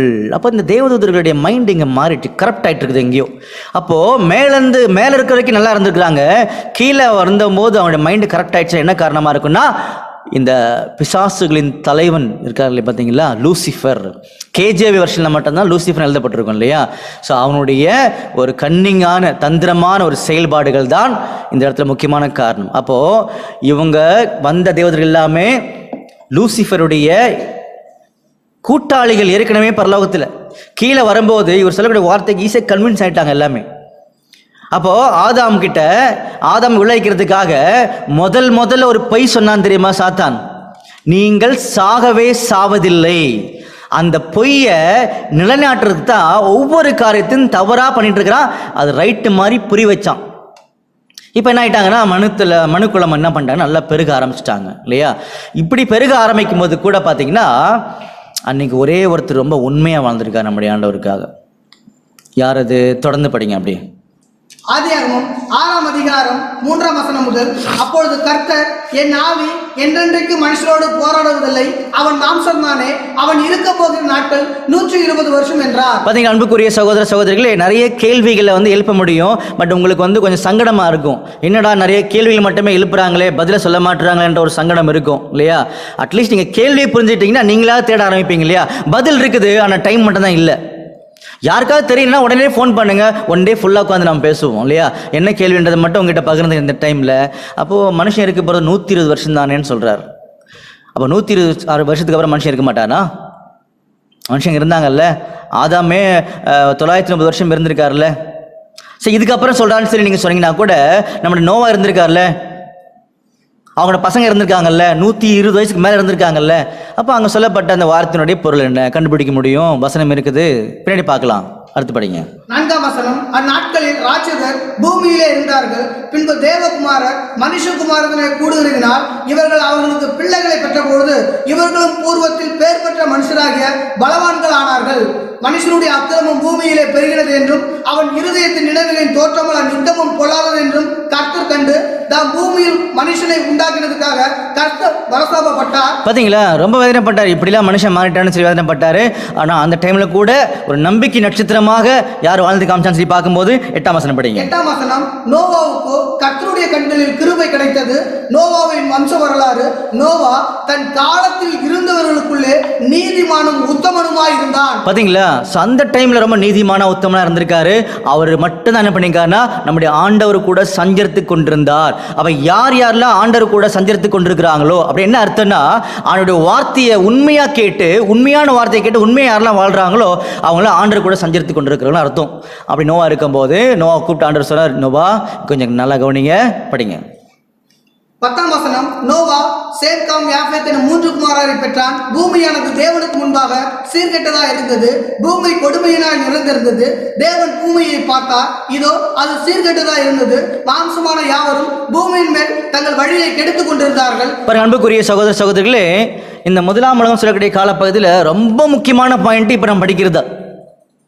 என்னன்னு சொல்லி பார்த்தீங்கன்னா நம்முடைய ஆண்டவர் கிளியராக சொல்லிட்டார், நோவா இந்த மனுஷங்கள்லாம் ரொம்ப கெட்டு போயிட்டாங்கப்பா, பூமி சீர்கெட்டு போயிருக்குது, அதனால் நான் ஒரு பிளான் பண்ணுறேன். என்ன பண்ணுறேன்னா இந்த பூமியை நான் அழிச்சிடான்னு முடிவு பண்ணுறேன். ஏன்னா அதில் வந்து பூமியில் கொடுமையால் என்ன பண்ணியிருக்காங்கன்னா பூமி வந்து நிறைஞ்சிருக்குது, சீர்கெட்டு போயிடுச்சுன்னு சொல்லி சொன்னார். அதனால் நீ என்ன பண்ணுன்னா அந்த கொப்பேறு மரத்தில் ஒரு பேலை உண்டு பண்ணு அப்படின்னு சொல்லி நோவாட்ட சொன்னார். அது பார்த்தீங்கன்னா 450 அடி நீளம், ஃபுல்லாக படித்து பாருங்க உங்களுக்கு தெரியும். 450 அடி நீளம், 75 அடி பார்த்தீங்கன்னா அதில் அகலம் இருக்குது, 45 அடி பார்த்தீங்கன்னா அது உயரம் இருக்குது. இப்படி ஒரு பெரிய ஒரு ஹாஃப் ஃபுட்பால் சைஸ் கிரவுண்டில் பார்த்தீங்கன்னா ஒரு பெரிய பேலை என்ன பண்ண சொல்லிட்டார். ரொம்ப விசேஷமான காரியம் இருக்குது அதுக்குள்ளே, அது குறித்து கூட நம்ம பின்னாடி படித்து தெரிஞ்சுக்கலாம். இப்படி நோவா பண்ணுறாரு. பண்ணும்போது எல்லாரும் கேட்டிருப்பாங்களே போயிட்டு, ஏன் நோவா இந்த மாதிரி நீங்கள் கேட்டுறீங்க அப்படின்னு சொல்லும்போது, என் ஆண்டவர் எனக்கு சொல்லியிருக்காரு மழை வரப்போகுது, எல்லாத்தையும் நான் அழிக்க போகிறேன், அதனால் யார் யாரெல்லாம் நம்புறீங்கன்னு நீங்கள் உள்ளே வாங்கன்னு சொல்லியிருப்பார்ல. ஆனால் யாருமே கேட்ட மாதிரி தெரியல. எல்லாரும் வந்து நோவா கட்டாமல் ஏளனம் பண்ணியிருப்பாங்க, இழிவாக பேசியிருப்பாங்க. என்னப்பா நோவா, நீங்கள் ஏதோ ஆண்டவர் அழிக்க போகிறாரு, மழை வரப்போகுது, உள்ளே வாங்கன்றீங்க, இதெல்லாம் நடக்குமா முதல்ல அப்படின்னு சொல்லி என்ன பண்ணாங்கன்னா நோவா ரொம்ப சங்கடப்படுத்தியிருப்பாங்க. ஆனால் நோவா ஆண்டவர் விசுவாசினால விசேஷமான நம்பிக்கையோடு என்ன பண்ணுறாருன்னா செயல்பட ஆரம்பிச்சாருன்னு சொல்லி பார்க்கணும் இல்லையா? ஸோ தொடர்ந்து படிங்க. 13ஆம் வசனம். அப்பொழுது தேவன் நோவாவை நோக்கி, மாம்சமான யாவரின் முடிவும் எனக்கு முன்பாக வந்தது, அவர்களாலே பூமி கொடுமையினால் நிறைந்தது, நான் அவர்களை பூமியோடு கூட அழித்து போடுவேன், நீ கொப்பேர் மரத்தால் உனக்கு ஒரு பேழையை உண்டாக்கு சொல்லிட்டார் இல்லையா? அடுத்து என்ன பண்றான்னு சொல்லி பார்த்தீங்கன்னா அதில் நீயும் உன் குடும்பத்தாரும் உள்ளே போயிடுங்க அப்படின்னு சொன்னார். அப்போ மிருகங்களில் 2 ஜோடு மிக்ஸ் பண்ணி என்ன பண்ணுங்கன்னா எடுத்துக்கோங்கன்னு சொல்லி அவர் சொல்லிட்டாரு. எல்லாரும் சேர்ந்து என்ன பண்ணிட்டாங்கன்னா பேழைக்குள்ளே உள்ளே போயாச்சு. இதெல்லாம் ஜனங்கள் பார்த்துட்டு இருக்கிறாங்க. இவ்வளோ நாளாக கட்டினாரு, பேழையை கட்டினாரு, கூப்பிட்டாரு, யாரும் வரல இல்லையா? அப்போ பிரசங்கன்றது 2 வகையில் இருக்கணும். ஒன்று வாயில் சொல்கிறது, இன்னொன்று பார்த்தீங்கன்னா வாழ்ந்து காமிக்கிறது. அதுதான் பிரசங்கம் அங்கே நோவா பண்ணி காமிச்சார். ஒன்று பேழையை கட்டி வாழ்ந்தார், யாராவது கட்டாயம் கேட்டிருப்பாங்க, அப்போ சொல்லி காமிச்சிருப்பார். அதான் 2 டைப் ப்ரீச்சிங் மெத்தட் இருக்குன்னு சொல்லி பார்க்கணும் இல்லையா? அப்போ எல்லாம் பேழைக்குள்ளே இவங்க ஃபேமிலி, அந்த நாட்டு மிருகங்கள் காட்டு மிருகங்கள்லாம் 2 ஜோடு உள்ளே போயாச்சு இல்லையா? உள்ளே போன உடனே நோவாவுக்கு பெரிய டெஸ்டிங், மழை வருமா மராதா அப்படின்ற ஒரு பயமாட்டே கிடையாது. ரொம்ப தைரியமாக இருக்கிற இடத்துல ஆண்டவர் சொன்னால் கட்டாயமாக செய்வார்ன்றது இல்லையா? பாருங்கள் 7ஆம் அதிகாரம் 4ஆம் வசனம் படிங்க. ஆதியாகமம் 7ஆம் அதிகாரம் 4ஆம் வசனம். இன்னும் 7 நாள் சென்ற பின்பு 40 நாள் இரவும் பகலும் பூமியின் மேல் மழையை வர்ஷிக்க பண்ணி, நான் உண்டாக்கின ஜீவ ஜந்துகள் அனைத்தையும் பூமியின் மேல் இராதபடிக்கு நிக்கிரகம் பண்ணுவேன் என்றார். பார்த்தீங்களா? அப்படி சொல்லிட்டார். சொன்ன உடனே எல்லாம் உள்ளே போயிட்டாங்களா? அப்போ 1 நாள் ஆச்சு, 2 நாள் ஆச்சு, 3 நாள் ஆச்சு, 4 நாள் ஆச்சு, 7 நாளுக்கு அப்புறமா கட்டாயம் மழை வரும்னு சொன்னார் இல்லையா? என்னைக்கு அழிவை ஸ்டார்ட் பண்ணுறாரோ அன்னைக்கு கதை மூடிட்டார் அவர். பாருங்க 16ஆம் வசனம் படிக்கலாம். ஆதியாகமம் 7ஆம் அதிகாரம் 16ஆம் வசனம். தேவன் அவனுக்கு கட்டளையிட்டபடியே ஆணும் பெண்ணுமாக சகலவித மாம்ச சந்துகளும் உள்ளே பிரவேசித்தன. அப்பொழுது கர்த்தர் அவனை உள்ளே விட்டு கதவை அடைத்தார். அப்ப என்ன பண்றாருன்னா உள்ளே விட்டு கதவை அடைத்தார்னு சொல்லி பார்க்கிறோம். சொல்லிட்டு எக்ஸாக்டா துல்லியமா சொன்ன மாதிரி மழை வந்துச்சு இல்லையா? படிக்கலாம் பாருங்க. 10ஆம் வசனம் படிங்க. ஆதியாகமம் 7ஆம் அதிகாரம் 10ஆம் வசனம். 7 நாள் சென்ற பின்பு பூமியின் மேல் ஜலப்பிரளயம் உண்டாயிற்று. நோவாவுக்கு 600ஆம் வயதாகும் வருஷம் 2ஆம் மாதம் 17ஆம் தேதியாகிய அந்நாளிலே மகா ஆழத்தின் ஊற்றுக்கண்கள் எல்லாம் பிளந்தன. எல்லா மகா ஆழத்தின் ஊற்றுக்கண்கள் எல்லாம் பிளந்து ஃபுல்லா தண்ணி வர ஆரம்பிச்சிருச்சு இல்லையா? தண்ணி எவ்வளோ தூரத்துக்கு மேலே போயிடுச்சுன்னு உங்களுக்கு நல்லா தெரியும். படிங்க பாருங்க. அதில் 20ஆம் வசனம் படிங்க. ஆதியாகமம் 7ஆம் அதிகாரம் 20ஆம் வசனம். மூடப்பட்ட மலைகளுக்கு மேலாய் 15 முழ உயரத்துக்கு ஜலம் பெருகிற்று. பார்த்தீங்களா? எவ்வளோ பெரிய உயரமான மலை இருந்தாலும் அதுக்கு மேலே 15 முழம் தண்ணி ஃபுல்லாக வந்தாச்சு. யாரெல்லாம் செத்து போயிட்டாங்க? அதில் 22 படிங்க. ஆதியாகமம் 7ஆம் அதிகாரம் 22ஆம் வசனம் முதல். வெட்டாந்தரையில் உண்டான எல்லாவற்றிலும் நாசியிலே ஜீவ சுவாசம் உள்ளவர்கள் எல்லாம் ஆண்டு போயின. மனுஷர் முதல் மிருகங்கள், ஊரும் பிராணிகள், ஆகாயத்து பறவைகள் பரியந்தமும் பூமியின் மேல் இருந்த உயிருள்ள வஸ்துக்கள் யாவும் அழிந்து அவைகள் பூமியில் இராதபடிக்கு நிக்கிரகம் ஆயின. நோவாவும் அவருடைய பேழையில் இருந்த உயிரினங்கள் மாத்திரம் காக்கப்பட்டன. நல்லா கவனிச்சுக்கோங்க. ஒரு அருமையான வார்த்தையை ஆண்டவர் பயன்படுத்தியிருக்கார். எல்லாம் ஆண்டு போயின, நோவாவும் குடும்பத்தாரும் காக்கப்பட்டார்கள். இன்னொரு வார்த்தையை நான் சொல்றேன், நடுவில் ஒரு வார்த்தையை, மாண்டு போனார்கள், காக்கப்பட்டார்கள் இல்லையா? இங்க எழுதப்படாத ஒரு வார்த்தை இருக்குது. ஆனா அது உண்மைதான், உங்களுக்கு புரிஞ்சிடும் நான் சொன்ன உடனே. இங்க எழுதப்படலை. என்ன வார்த்தைன்னா எஸ்கேப் ஆனார்கள், அதாவது தப்பி ஓடினார்கள். யார் அது? பூமியில இருந்த எல்லாரும் மாண்டு போயிட்டாங்க. ஆண்டவர் சொன்னதை விசுவாசவங்க காக்கப்பட்டாங்க, ப்ரொடெக்டட், சேவ்டு, சல்வேஷன், ரட்சிக்கப்பட்டாங்க. ஒரு குரூப் எஸ்கேப் ஆயிட்டாங்க. அது யாரு? அன்புக்குரிய சகோதரர்களே, இதுதான் விசேஷமான காரியத்தை ஆண்டவர் மறைச்சு வச்சிருக்கான்னு சொல்லி பார்க்கணும் இல்லையா? அப்போ முதலாம் உலகத்தில் ஆண்டவர் சொன்ன மாதிரி துல்லியமாக மழை வந்துச்சு, எல்லாரும் அழிச்சார். ஏன் அழிச்சாரு? அது வேணும் நம்ம பதில் இல்லையா? அதையும் நம்ம கண்டுபிடிச்சி முடிச்சிடலாம், 5 மினிட்ஸில் முடிச்சிடலாம் இல்லையா? அன்புக்குரிய சகோதரர்களே, முதலாம் உலகத்தில் யார் எஸ்கேப் ஆனாங்க அப்படின்னு சொல்லி பார்த்தீங்கன்னா, இந்த மனுக்குலத்தை தவறாக வழிநடத்தி இந்த சந்ததியை மாறுபாடான சந்ததியாக மாற்றின தேவ தூதர்கள், அவங்களுக்கு தான் வேதத்தில் கெட்டு போன தேவதூதர்கள்னு சொல்லி பைபிளில் சொல்றார். வசனம் படிக்கலாமா? படிங்க. 2 பேதுரு 2ஆம் அதிகாரம் 4ஆம் வசனம் படிங்க. 2 பேதுரு 2ஆம் அதிகாரம் 4ஆம் வசனம், பாவம் செய்த தூதர்களை தேவன் தப்ப விடாமல் அந்தகார சங்கிலினாலே கட்டி நரகத்திலே தள்ளி நியாய தீர்ப்புக்கு வைக்கப்பட்டவர்களாக ஒப்பு கொடுத்து. பாத்தீங்களா? பாவம் செய்த தூதர்களை. அப்ப தூதர்கள் முதல்ல எங்க பாவம் செய்யறாங்கன்னா, இந்த மனுக்குலத்தை தேவ பக்தி உள்ள சந்ததியா மாற முடியாத அளவுக்கு தங்கள் வழிகளை, அவங்களுடைய வழிகளை கெடுத்துட்டாங்க. அப்ப பாவம் பண்ணிட்டாங்க. அவங்கள என்ன பண்ணிட்டாருன்னா, இந்த அழிவுல நீங்க தப்பிச்சிடலாம், ஆனால் நீங்க எங்க போக முடியாது, மறுபடியும் பரலோகத்துக்கு போக முடியாது. அதே நேரத்தில் கட்டிட்டாரா என்ன அர்த்தம்னா, கொஞ்சம் மறுபடியும் படிக்கலாமா? படிங்க. 2 பேதுரு 2ஆம் அதிகாரம் 4ஆம் வசனம் முதல், பாவம் செய்த தூதர்களை தேவன் தப்ப விடாமல் அந்தகார சங்கிலினால கட்டி. அப்ப அன்புக்குரிய சகோதர சகோதரிகளே, இதை தொடர்ந்து கேட்டுட்டு இருக்கக்கூடிய உங்களுக்கு நல்லா தெரியும், வசனத்துக்குள்ள சத்தியம் மறைஞ்சிருக்குது. அப்ப இங்க சொல்ல அர்த்தமா சங்கிலியை கொண்டு போய் கட்டல, வர கட்டிட்டாரா என்ன அர்த்தம்னா ரெஸ்ட்ரிக்டட். அப்போ இந்த கெட்டு போன தேவதூதர்கள் மறுபடியுமாக மாம்ச சரீரம் எடுக்க முடியாது, அவங்கள தடை பண்ணிட்டாரு. அப்படி மாம்ச சரீரம் எடுக்க முடியாத அளவுக்கு தடை பண்ணதுனால மட்டும்தான் இவங்க என்ன பண்றாங்கன்னா, இன்னைக்கு இந்த பூமியில் இருக்கக்கூடிய மனுக்குலத்தை கெடுத்துட்டு இருக்கிறாங்க. இதைத்தான் நம்முடைய ஆண்டவர் எபேசியால சொல்லியிருக்காரு. அது கடைசியில் நம்ம படிச்சு முடிக்கலாம், சரிங்களா? அப்போ இந்த தேவதூதர்களை குறித்து இன்னொரு வசனம் படிச்சுட்டு நம்ம உள்ள போலாம். 1 பேதுரு 3ஆம் அதிகாரம் 20ஆம் வசனம். 1 பேதுரு 3ஆம் அதிகாரம் 20ஆம் வசனம், அந்த ஆவிகள் பூர்வத்திலே நோவா பேழையை ஆயத்தம் பண்ணும் நாட்களிலே தேவன் நீடிய பொறுமையோடு காத்திருந்த போது கீழ்ப்படியாமல் போனவைகள். பாத்தீங்களா? கீழ்ப்படியாம கொள்ள போன அந்த தேவதூதர்கள் இல்லையா, என்ன மாதிரி வேலையை பண்ணிட்டாங்கன்றத இன்னொரு வசனம் வச்சு நம்ம கன்ஃபார்ம் பண்ணிக்கலாம். பாருங்க, யூதா 6ஆம் வசனம் படிங்க. யூதா 6ஆம் வசனம், தங்களுடைய ஆதி மேன்மையை காத்துக்கொள்ளாம. பாத்தீங்களா? தங்களுடைய ஆதி மேன்மையை காத்துக்கொள்ளாத, தங்களுக்குரிய வாசஸ்தலத்தை விட்டுவிட்ட தூதர்களையும் மகா நாளை நியாயத்திற்கு என்று நித்திய சங்கிலினாலே கட்டி அந்த காலத்தில் அடைத்து வைத்திருக்கிறார். சோ இதுதான் அன்புக்குரிய சகோதரர்களே, ஒரு குரூப் மாண்டு போயிட்டாங்க, ஒரு குரூப் காக்கப்பட்டாங்க, ஒரு குரூப் என்ன பண்ணாருன்னா தப்பிச்சு போனாங்க. ஆண்டவர் அரெஸ்ட் பண்ணிட்டார். என்ன அர்த்தம் அரெஸ்ட் பண்ணிட்டாருன்னா, பரலோகத்துக்கும் போக முடியாது, மாம்ச சரீரமும் கன்வெர்ட் பண்ண முடியாது, எடுக்க முடியாது அவங்களால. எங்க இருக்கிறாங்க? எபேசியர் 2ஆம் அதிகாரம் 2ஆம் வசனம். எபேசியர் 2ஆம் அதிகாரம் 2ஆம் வசனம், அவைகளில் நீங்கள் முற்காலத்திலே இவ்வுலக வழக்கத்திற்கேற்றபடியாகவும் கீழ்ப்படியாமின் பிள்ளைகளிடத்தில் இப்பொழுது கிரியை செய்கிற ஆகாயத்து அதிகார பிரபுவாகிய ஆவிக்கேற்றபடியாகவும் நடந்து கொண்டீர்கள். ஆகாயத்து அதிகார பிரபு சாத்தான் இல்லையா? ஏஜென்ட்ஸ் எங்க இருக்கிறாங்க?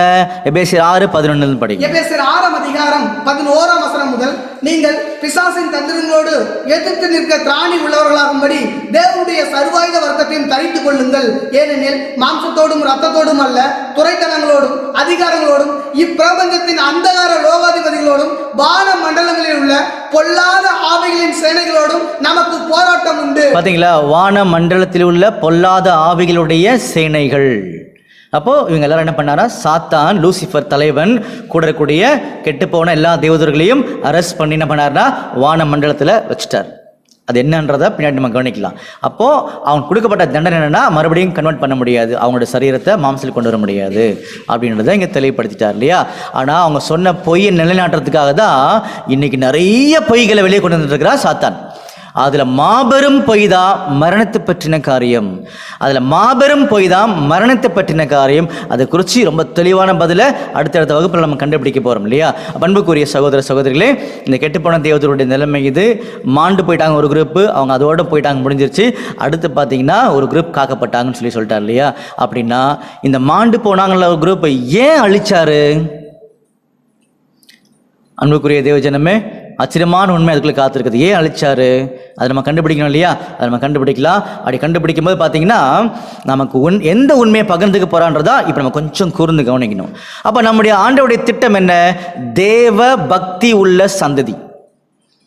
அதுக்கு தான் ஆதாம் படைச்சார். கீழ்ப்படியாமக்குள்ளே போயாச்சு, பாவம் வந்துச்சு, ஜனங்கள் பழுகி நல்லா பெருகுனாங்க. அப்போது ஆண்டவருக்காக வாழக்கூடிய ஒரு சந்ததியை டெவலப் பண்ணணும்ல, வெளியில் கொண்டு வரணும்ல, அதான திட்டம் இருக்குல்ல. ஆனால் மேலேருந்து ஒரு குரூப் வந்தாங்கல்ல, வந்து மனுஷகுமாரத்துக்குள்ள கூடினாங்கல்ல, எது மாறிடுச்சிங்க? சந்ததி மாறிடுச்சு. அதனால என்ன பண்ணாருன்னா, இந்த பூமி சீர்கெட்டு போயிருக்குது, கொடுமையால் நிறைஞ்சிருக்குது, அழிக்கணும்னு சொல்லி முடிவு பண்ணார். ஆனால் அநேகர் எப்படி தவறாக புரிஞ்சுப்பாங்கன்னு சொல்லி பார்த்தீங்கன்னா, பாவம் நிறைஞ்சிருந்துச்சு முதலாம் உலகத்தில், அதனால அழிச்சாருன்னு சொல்லுவாங்க இல்லையா?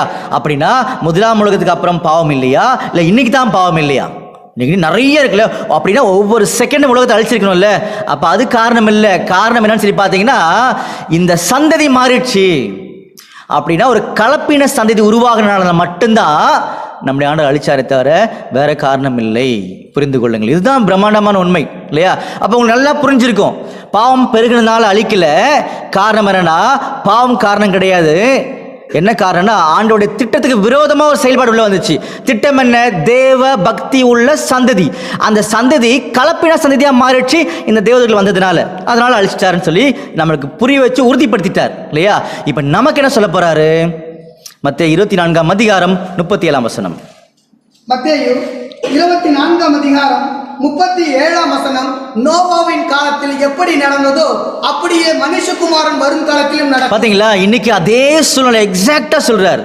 நோவா டைம் நான் என்ன மாதிரி சொன்னனோ இன்னைக்கும் அதே மாதிரி இந்த உலகத்தை எக்ஸாக்டா சொன்ன டைம்ல துல்லியமா அழிச்சிருவேன் அப்படின்னு ஆண்டவர் சொல்லியிருக்காரு இல்லையா? அப்படின்னா நோவா மாதிரி அவர் குடும்பத்தார் மாதிரி நாம காக்கப்பட வேண்டும் என்றால் 1 தீமோத்தேயு 1ஆம் அதிகாரம் 19ஆம் வசனம் படிச்சீங்கன்னா புரியும் உங்களுக்கு. 1 தீமோத்தேயு 1ஆம் அதிகாரம் 19ஆம் வசனம். இந்த நல்மனசாட்சியை சிலர் தள்ளிவிட்டு விசுவாசமாகிய கப்பலை சேதப்படுத்தினார்கள். பாத்தீங்களா? அப்ப அன்புக்குரிய சகோதர சகோதரிகளே, இந்த நல் மனசாட்சியை சில தள்ளிவிட்டு விசுவாசமாகிய கப்பலை சேதப்படுத்தினார்கள். அப்போ நம்முடைய ஆண்டவராக இயேசு கிறிஸ்து பற்றிய விசுவாசத்துக்குள்ள நாம இருந்தோம்னா, அதாவது கிறிஸ்துவுக்குள்ள நாம இருந்தோம்னா, இந்த உலகத்துல எவ்வளவு பெரிய அழிவுகளை ஆண்டவர் ஏற்படுத்தினாலும் நம்மளை மட்டும் பாதுகாப்பார். இதுதான் நம்ம கொடுக்கக்கூடிய விசேஷமான நம்பிக்கை. அப்படின்னா தொடர்ந்து கவனிக்கும் போது ஒவ்வொரு காணொளியிலும் ஆண்டவர் இயேசு கிறிஸ்து பற்றின பிரம்மாண்டமான விசுவாசங்களை தெரிந்து கொண்டு நாமளும் வரக்கூடிய எல்லா விதமான பாடுகள் உபத்திரத்து மத்தியிலிருந்து நம்மளையும் காப்பாற்றுவார்ன்றதுதான் தெளிவான விஷயம். அப்படின்னா ஆண்டோட திட்டம் என்ன ஆயிடுச்சு? தேவ பக்தி உள்ள சந்ததி என்ன ஆயிடுச்சு? கண்டுபிடிக்கணும்னா கட்டாயம் சந்ததி வெளியே வரும். நமக்கு நல்லா தெரியும். அது யாரு எப்போ வெளியே வரும் கண்டுபிடிக்கணும்னா பொறுத்திருங்கள். அடுத்த பாகத்தில் 10ஆம் பாகத்தில் தொடர்ந்து கவனிப்போம். பொறுமையோடு கேட்ட அனைவரையும் நம்முடைய ஆண்டவராக இயேசு கிறிஸ்து ஆசீர்வதிப்பாராக. ஆமென்.